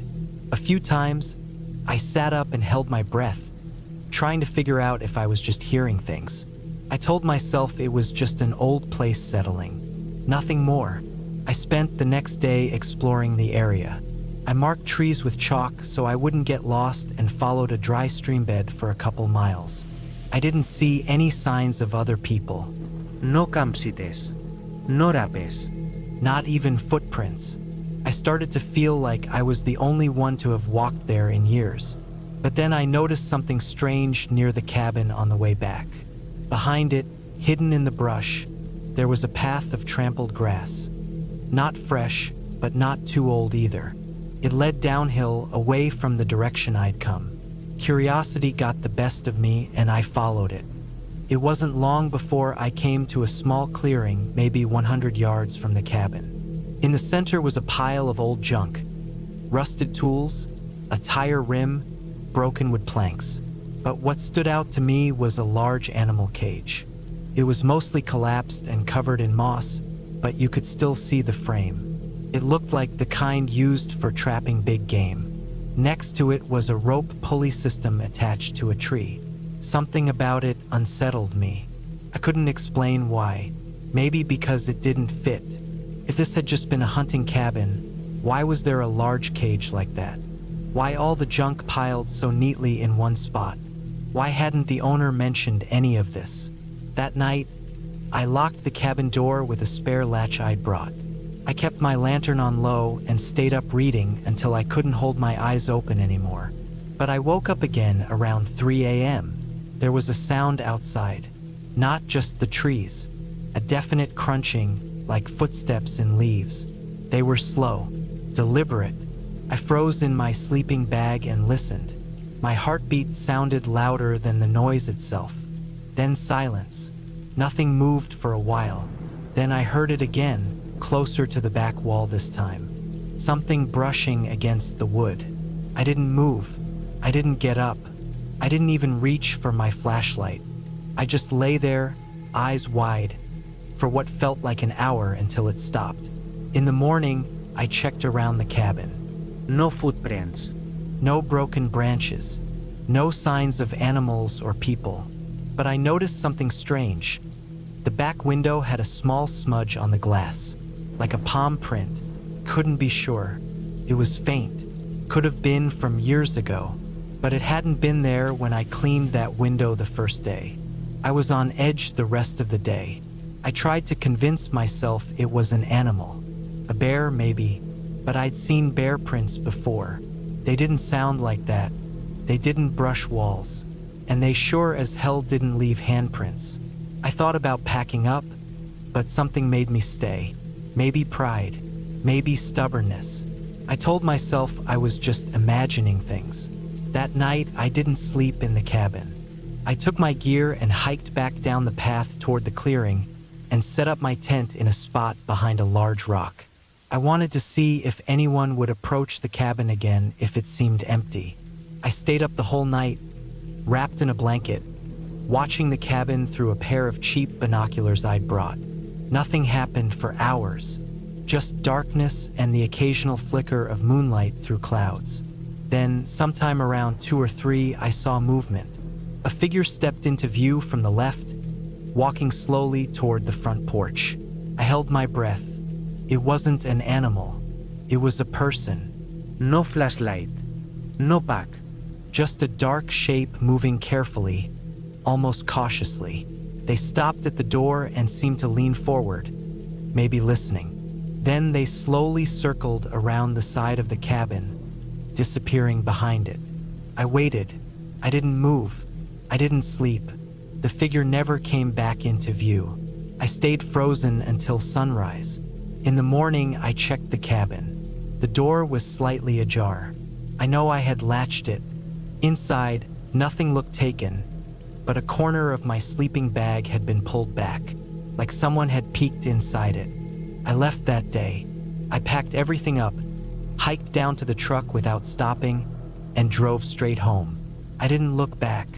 I didn't tell anyone. I didn't even go online to message the guy who posted the location. Months later, I tried to look up the pin again. The thread was gone. His account was deleted. I searched for any information about that area, news reports, old maps, forums. Nothing ever came up about a cabin in that location. To this day, I don't know who or what was out there. Maybe someone else had claimed it. Maybe it was being used for something not meant to be found. All I know is that silence wasn't normal. That place wasn't just abandoned. It was waiting for something, or someone, and I'm just glad it wasn't waiting for me.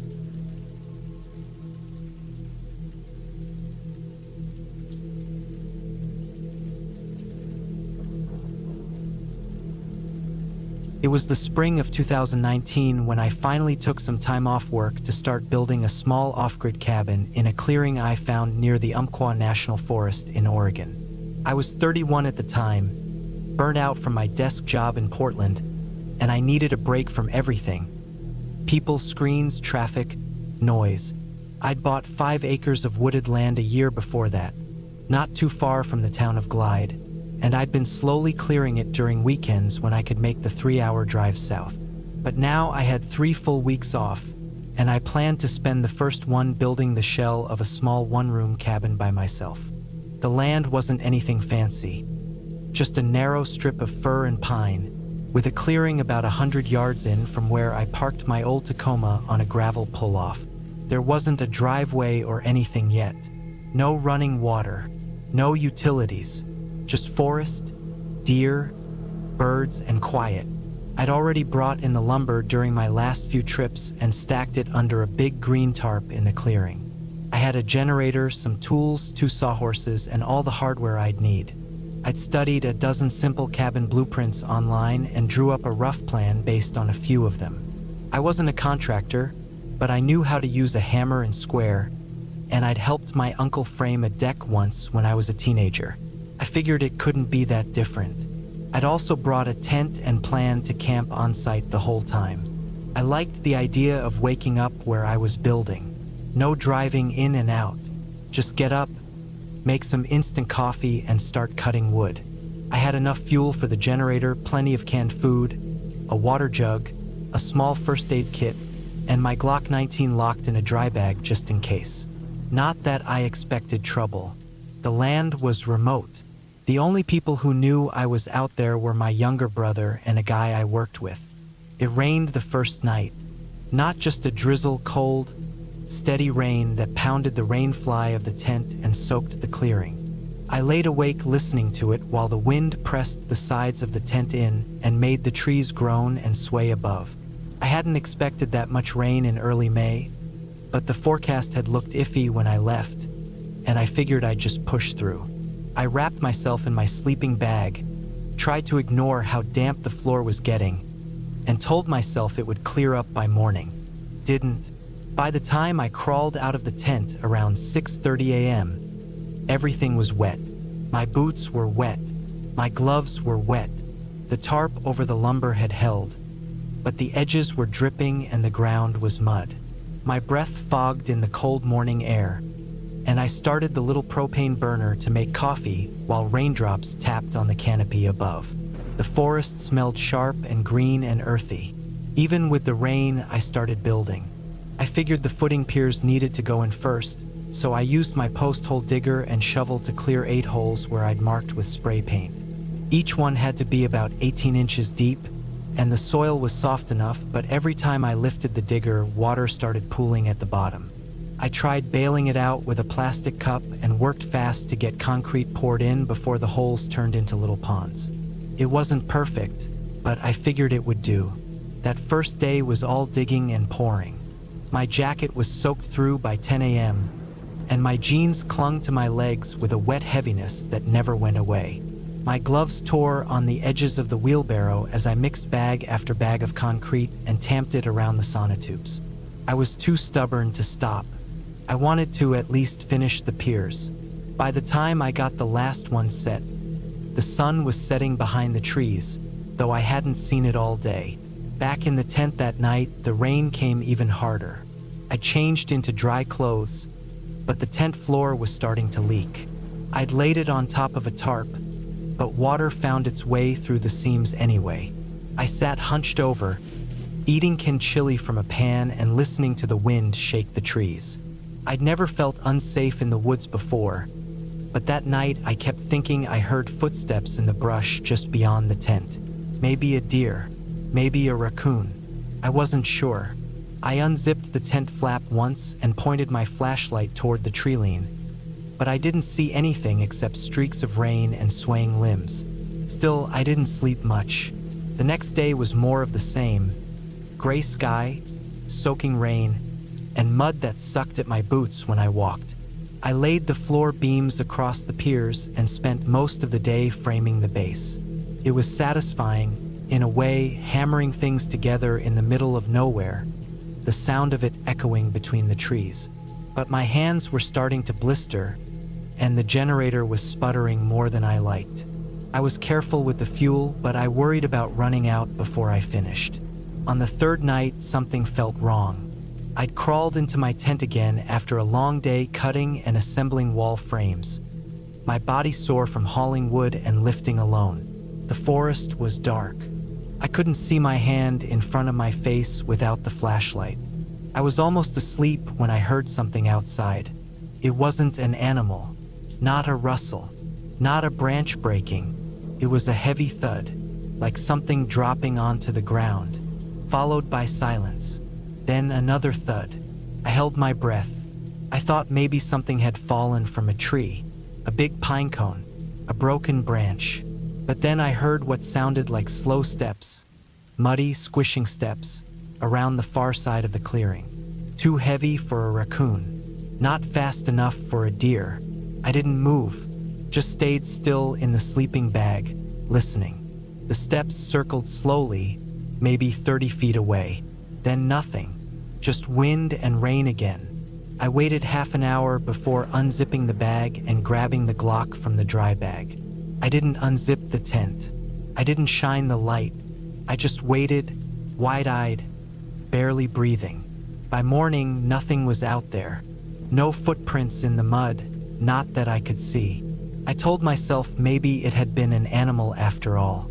Maybe the rain just played tricks on my ears. I kept building anyway.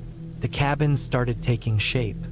I got the walls up by the 5th day, though the back one was a little crooked, and I had to brace it with extra boards to keep it steady. The rain never stopped, and the mud around the site was almost knee-deep in spots.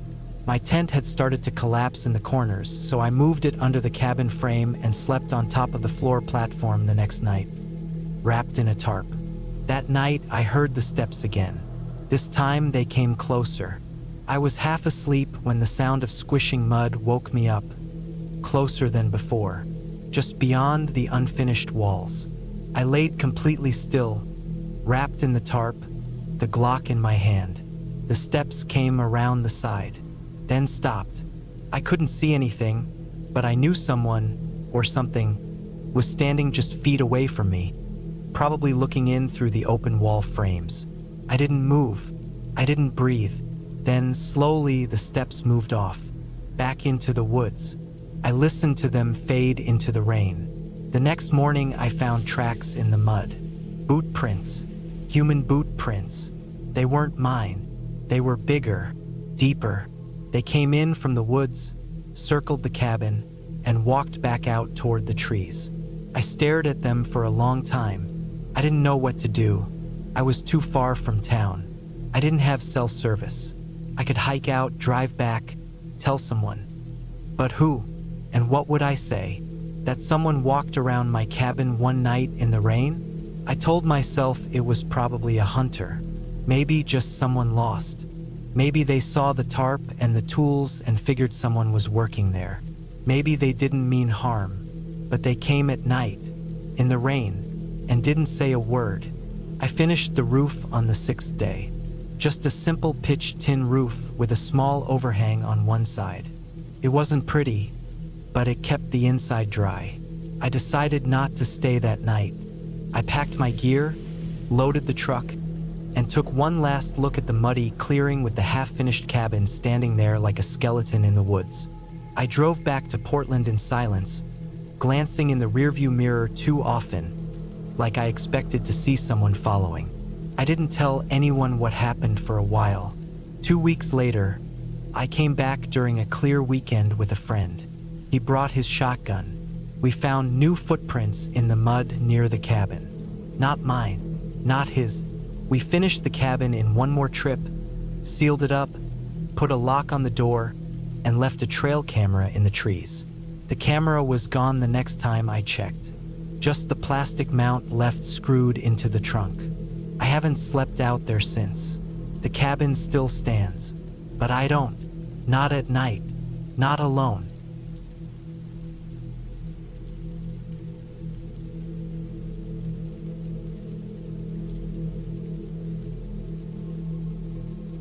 It was the summer of 1998 when I decided to take a week off from my busy life in Minneapolis and escape to the woods near Red Pine Ridge, a place I had always been curious about but never visited.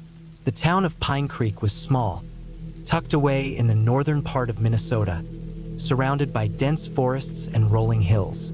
I had heard stories about the quiet cabins there, many owned by people who came to get away from the city's noise and stress. My own neighbor, Jim Keller, was one such person. Jim was a retired cop. He had served in the Minneapolis Police Department for nearly 30 years before moving to Pine Creek a few years back. Jim was in his mid-60s, tall, sturdy, with a weathered face that told stories of hard years on the force. He never talked much about his work, but you could tell from the way he carried himself and his eyes that he had seen things most people hadn't. We got along well enough in the neighborhood, and when I told him I wanted to spend some time in the woods, he offered me the use of his cabin for the week. I hadn't been there before, but I accepted. The cabin was about 30 minutes drive from town, at the end of a long gravel road that twisted through thick pine trees. When I arrived, the sun was already dipping low in the sky, casting long shadows between the trees. The air was crisp and smelled of pine needles and earth. Jim had left a key under the doormat just like he said he would. The cabin was modest but sturdy. Wooden walls, a stone chimney, and a porch with a couple of rocking chairs. Inside, it was cozy. There was a wood stove, a small kitchen with the basics, a couple of beds, and a shelf full of books and old hunting magazines. Jim had left me a note on the table, reminding me to be careful in the woods and to lock up at night. I spent the first day settling in, unpacking my things, and exploring the area around the cabin. The forest was thick but beautiful. Birds chirped in the trees, and every now and then, I caught sight of squirrels or a deer bounding away into the underbrush. It felt good to be away from the city's constant buzz and bright lights. At night, the stars stretched endlessly across the sky, far brighter than anything I could see back home. The second day was quiet too. I spent most of it walking along a trail that led to a small lake a couple of miles from the cabin. The water was clear and cold, perfect for a swim. I thought about Jim and his life here. Being a retired cop must have been a strange change, going from the chaos of the city to this quiet, isolated place. I wondered if he missed it sometimes or if the calm suited him better. That evening, as I sat on the porch watching the sunset, I noticed a pickup truck slowly making its way down the gravel road toward the cabin. I recognized it immediately. It was Jim's. The truck pulled up just as the last light disappeared behind the trees. Jim stepped out, his face creased with a tired smile. "I thought I'd stop by for a bit," he said without much fuss. He carried a small box, which he set on the porch table. We didn't say much, but his presence felt reassuring. He showed me around the cabin, pointing out little things about the area, the best fishing spots, which trails to avoid after dark, how the weather changed quickly in these parts. After a while, he left, promising to check in again in a few days. The third day began with a heavy mist hanging low in the forest. It made the woods look strange and silent, as if the trees were holding their breath. I decided to stay close to the cabin, reading and fixing myself simple meals. The stillness outside was almost too perfect, like the kind of quiet you notice only after you've been used to constant noise. That night, I heard noises that made me sit up straight. At first, I thought it was just the wind. The trees creaked, and the roof rattled softly. But then I heard something else. A low snapping, like someone stepping on dry branches just beyond the tree line. I tried to convince myself it was an animal, maybe a raccoon or a stray deer, but the footsteps were slow and deliberate. I grabbed the flashlight from the kitchen shelf and went outside. The beam cut through the dark, illuminating the nearest trees, but I saw nothing. The forest was still. I checked all the locks and windows twice before going back inside and sitting by the stove with a cup of coffee until I felt calm enough to sleep. The next morning, Jim showed up again. This time, he brought a shotgun and some extra supplies. Without much explanation, he told me it was better to be safe than sorry around here, especially at night. "You're not far from logging roads and some old hunting trails," he said. "Sometimes, people come through here who don't belong. You have to watch out." I nodded, feeling a mix of gratitude and unease. Jim stayed for a few hours, helping me stack some firewood and checking the cabin's security. Before he left, he gave me a stern look. "If anything feels off, don't hesitate to call me. I don't live far." His words stuck with me long after he drove away. That night, the noises came again, louder this time. I was reading by the window when I heard the crunch of gravel on the driveway. Someone was coming up the road. I peeked outside, but only saw darkness and shadows moving between the trees. Then I saw a figure, a man, walking slowly toward the cabin. His clothes were dark, and he moved with a purpose that didn't feel right. My heart pounded as I locked the door and sat down, clutching the shotgun Jim had left behind the door. I waited, listening as the man stopped near the porch, his footsteps heavy on the wooden boards. I could hear him breathing, steady but deep. He must have seen the light through the window. Then, without warning, he turned and disappeared into the forest. I sat frozen for a long time before I could bring myself to sleep. The next day, I called Jim. He arrived within the hour, his face grim. He immediately began looking around, checking the perimeter and the nearby woods. He told me about people who had been caught sneaking onto private properties in the area, hunters who didn't respect boundaries, thieves looking for easy targets. Jim said he'd stay for the night, That night, we sat in the cabin, the windows covered with thick blankets to block the light. The shotgun was loaded and ready. Jim kept a close watch, his eyes sharp even in the dim light. Around midnight, there was the sound again. The crunching gravel, footsteps, soft whispers. We both sat silently, waiting. Suddenly, there was a loud bang on the door. The man tried to force it open. Jim aimed the shotgun and shouted. The man fled. Jim called the police immediately. It turned out the man was a local troublemaker, wanted for several burglaries and petty crimes. The police caught him the next day hiding in the woods nearby. The rest of the week passed without incident.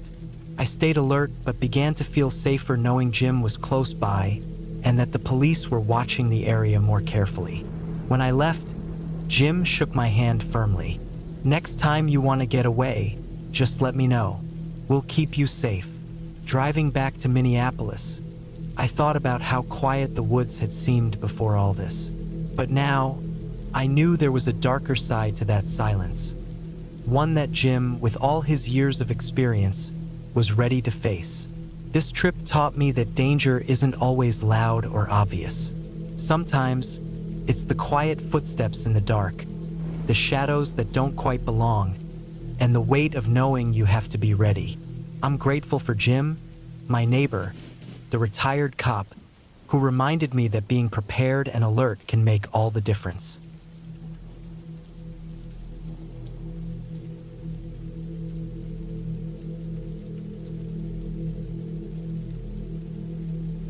The year was 1997. I was 29, and I had been living in the small mountain town of Ridgewood, Oregon, for a little over 2 years. It was the kind of place where the roads were mostly dirt or cracked asphalt, the stores were family-run, and the people didn't lock their doors most of the time. Ridgewood was surrounded by thick pine forests and low mountains, perfect for hiking, fishing, and camping. I liked it because it was quiet, and it let me be alone when I needed to. That autumn, after work one Friday, I decided to get away for a weekend. I wanted to camp, but I didn't want to deal with the usual tent setup or noisy campgrounds. A friend had mentioned a remote glass cabin, owned by a family friend, about an hour's drive into the woods. The cabin was mostly made of thick glass panels with wooden frames, built right on a ridge overlooking a narrow river valley. The owner was out of town and had offered it to me to use for the weekend. I was drawn to the idea. The thought of sleeping surrounded by glass, seeing the forest up close, waking to the morning light filtering through the trees, was enough to convince me. I packed my old backpack with essentials: a sleeping bag, a small camping stove, food, water, a flashlight, a first aid kit, and my hunting knife. The sky was overcast, a soft drizzle falling as I started the drive from town. I left just before sunset, hoping to arrive before dark. The dirt road was rough, winding between tall firs and spruces, the tires crunching on wet gravel. I parked near a small trailhead, then lugged my pack up the steep hill. After about a 20-minute hike through thick brush and fallen leaves, I saw it, the glass cabin. It was exactly as described. A small, square building with floor-to-ceiling glass walls on all sides, except for a solid wooden door on the east side. The frame was made of dark wood, stained almost black from years of weather. The roof was a flat, slanted design, covered with moss and pine needles. The cabin sat on wooden stilts above a rocky slope, with a narrow deck wrapping around two sides. I stepped onto the deck, water dripping from the trees onto the wooden boards. The air smelled fresh and cold, the faint scent of pine resin mixed with damp earth. I unlocked the door and stepped inside. Inside was simple but cozy. A small wood stove stood in the corner, with a pile of logs beside it. A folding table and 2 chairs sat near the far wall. A mattress lay on the floor, covered by a thin blanket. The floor was rough wooden planks, worn but sturdy. The glass walls gave a full view of the forest around me. I could see the river winding far below, its surface barely visible through the mist hanging low in the valley. I set my pack down, lit the stove, and unpacked a little food. As the fire warmed the room, the chill in the air softened. I ate a simple dinner, canned beans heated in a pot, bread, and some dried fruit. The rain had stopped, but the sky remained heavy and gray. Night fell quickly. The glass cabin turned into a small glowing box in the dark woods. I drew the curtain on the door for privacy, but the other walls remained clear. Outside, the forest was alive with sounds: the rustle of leaves, the distant call of an owl, the occasional snap of a twig. I settled onto the mattress with my flashlight and a book, trying to relax. But I couldn't shake a strange feeling, the sense of being watched. It wasn't like fear, more like a prickling at the back of my neck, a tension in my muscles. I looked out the window toward the trees. Then I saw him. At first, I thought it was just a trick of the shadows, a tree stump or a large rock. But he moved, a man, standing just beyond the edge of the clearing, near a cluster of fir trees about 40 feet away. His clothes were dark, blending with the night. He stood perfectly still, watching the cabin. My heart jumped. I blinked, and he was still there. No flashlight, no movement, just eyes fixed on me. The glass reflected the cabin's interior faintly, but his figure was clear, dark against the lighter fog. I thought about calling the police, but there was no signal here, no phone line, no cell. I considered grabbing my knife and stepping outside, but the rain had left the ground muddy and slippery. I was alone, in the middle of nowhere, with a man watching me. He didn't move for what felt like minutes. I sat frozen, trying to slow my breathing. Then, slowly, he turned and vanished into the trees. I waited, every nerve on edge, for hours. The night felt endless, every sound amplified. Twice I thought I heard footsteps nearby, but whenever I shone my flashlight outside, there was nothing but dark trunks and fog. The next morning, I didn't sleep much. I kept my knife close and stayed inside, moving only when the sun was up and the forest looked safer. I left the curtains open, hoping the man wouldn't return.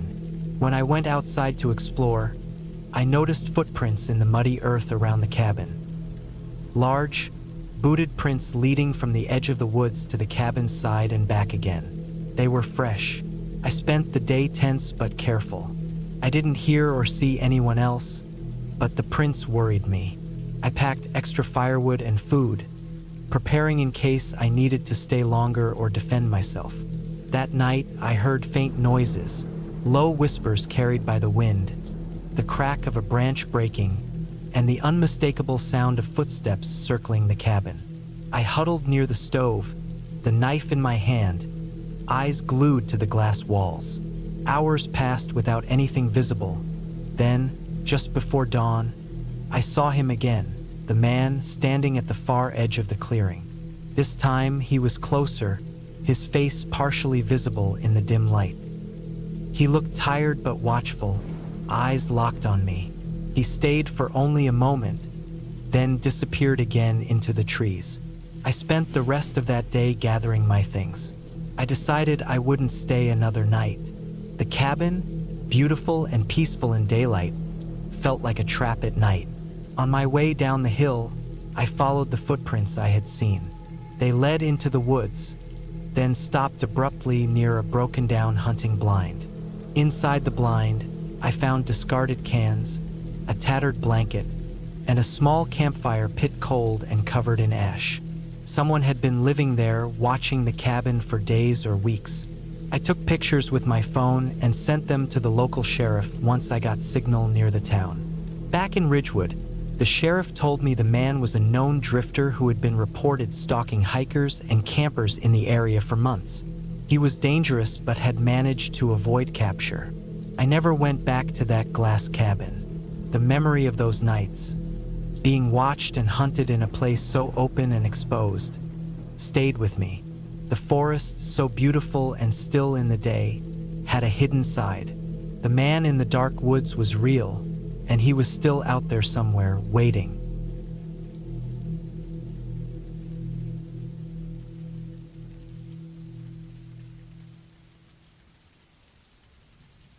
I'm Jack Harris. I'm 32 years old, and this all happened back in the summer of 2018. I still think about that trip a lot, and even though it's been years, the feeling of that week still lingers in my mind like a thick fog you can't shake off. I've always liked the outdoors, the quiet, the slow pace you get when you're away from the city's noise. My work as a freelance graphic designer allowed me the freedom to choose where I worked, so I'd often take off for a few days or weeks to get some fresh air and focus on my projects. That summer, I decided to spend a week alone at a small cabin I rented deep in the woods of northern Vermont. The cabin was about 25 miles from the nearest town, tucked away by a small, slow-moving river. It wasn't fancy, just a simple wooden building, about 20 feet by 15, with a tin roof that looked like it had weathered many storms. There was no running water or electricity, just a wood stove, a small kitchen with basic utensils, and a bed with a worn-out mattress. The owner had promised me it was perfect for anyone who wanted to get away and be alone with nature. When I arrived, the air smelled like pine and wet earth. It had rained the day before, so everything was damp. The gravel road leading up to the cabin was lined with tall spruce and fir trees that blocked most of the sunlight. I parked my old pickup truck near the cabin and unloaded my bags. Inside, the place smelled faintly of wood smoke and mustiness, like it had been closed up for a while. I spent the first day unpacking, chopping some firewood, and setting up my workspace near the small window that looked out over the river. It was peaceful. The only sounds were the occasional bird, the rustling of leaves in the breeze, and the distant call of a loon on the lake beyond the trees. My phone had barely any signal, which I expected, so I wasn't worried.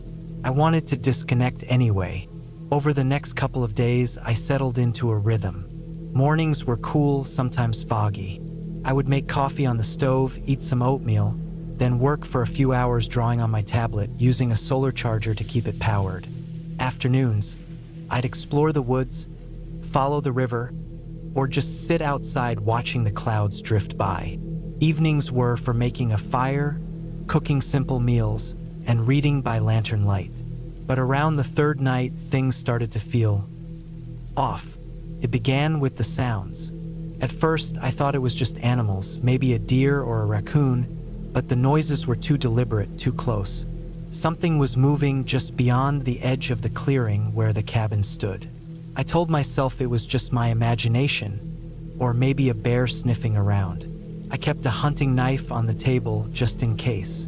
That night, after the fire had died down to embers, I sat by the window with a flashlight on, watching the dark woods. The trees stood like silent giants, shadows shifting as the wind blew. Suddenly, I noticed a shape moving among the trees, something tall and hunched, stepping carefully but purposefully. It wasn't an animal. I froze, heart pounding. The figure stopped just long enough to disappear behind a tree. I considered calling the police, but my phone had no signal. The nearest ranger station was miles away, and I had no way to get help quickly. I stayed inside, locked the door, and waited till dawn. The next morning, I found deep footprints near the edge of the clearing, too big to be a deer or bear. The prints were fresh, with mud still clinging between the toes. They led toward the river and then disappeared. I told myself it was probably a hunter or someone else staying nearby, but I didn't see any other vehicles or signs of life. The only road was the gravel path I came in on, and it looked undisturbed. I decided to stay alert. I packed my backpack with essentials, including a small camping stove, some food, water, and my knife, and I planned to explore further down the river to see if I could find any clues about who or what was out there. The forest was thick, the ground soft and damp underfoot. I walked for hours, following the river, scanning the tree line for any signs. The sun was strong, and the smells of earth, moss, and pine were heavy in the air. Around late afternoon, I spotted a small campfire site on the riverbank. Cold ashes, broken branches arranged for a fire, and some footprints nearby. The prints were bigger than mine and looked fresh. No gear or belongings left behind, though. The place gave me a chill, but I kept moving, heading back toward the cabin just as the sun started to drop. That night, the noises came back, louder this time. Heavy footsteps circling the cabin, snapping twigs, rustling leaves. I grabbed my knife and stayed near the window again. Suddenly, a loud banging on the door startled me. I jumped back, heart racing. The banging continued, hard, sharp knocks. I didn't open it. Instead, I grabbed my backpack, threw some food and water inside, and prepared to leave.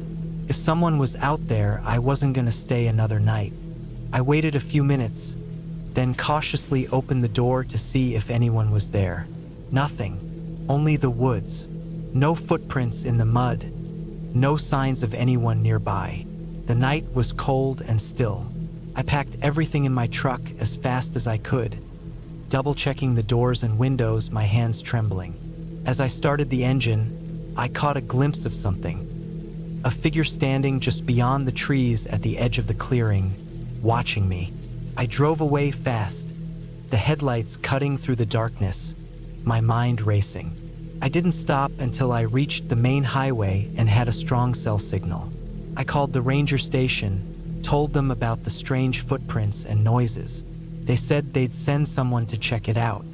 A week later, I learned that the rangers found evidence of an illegal camp hidden deep in the woods, with signs of poaching and drug activity. No suspects were ever caught. I never went back to that cabin.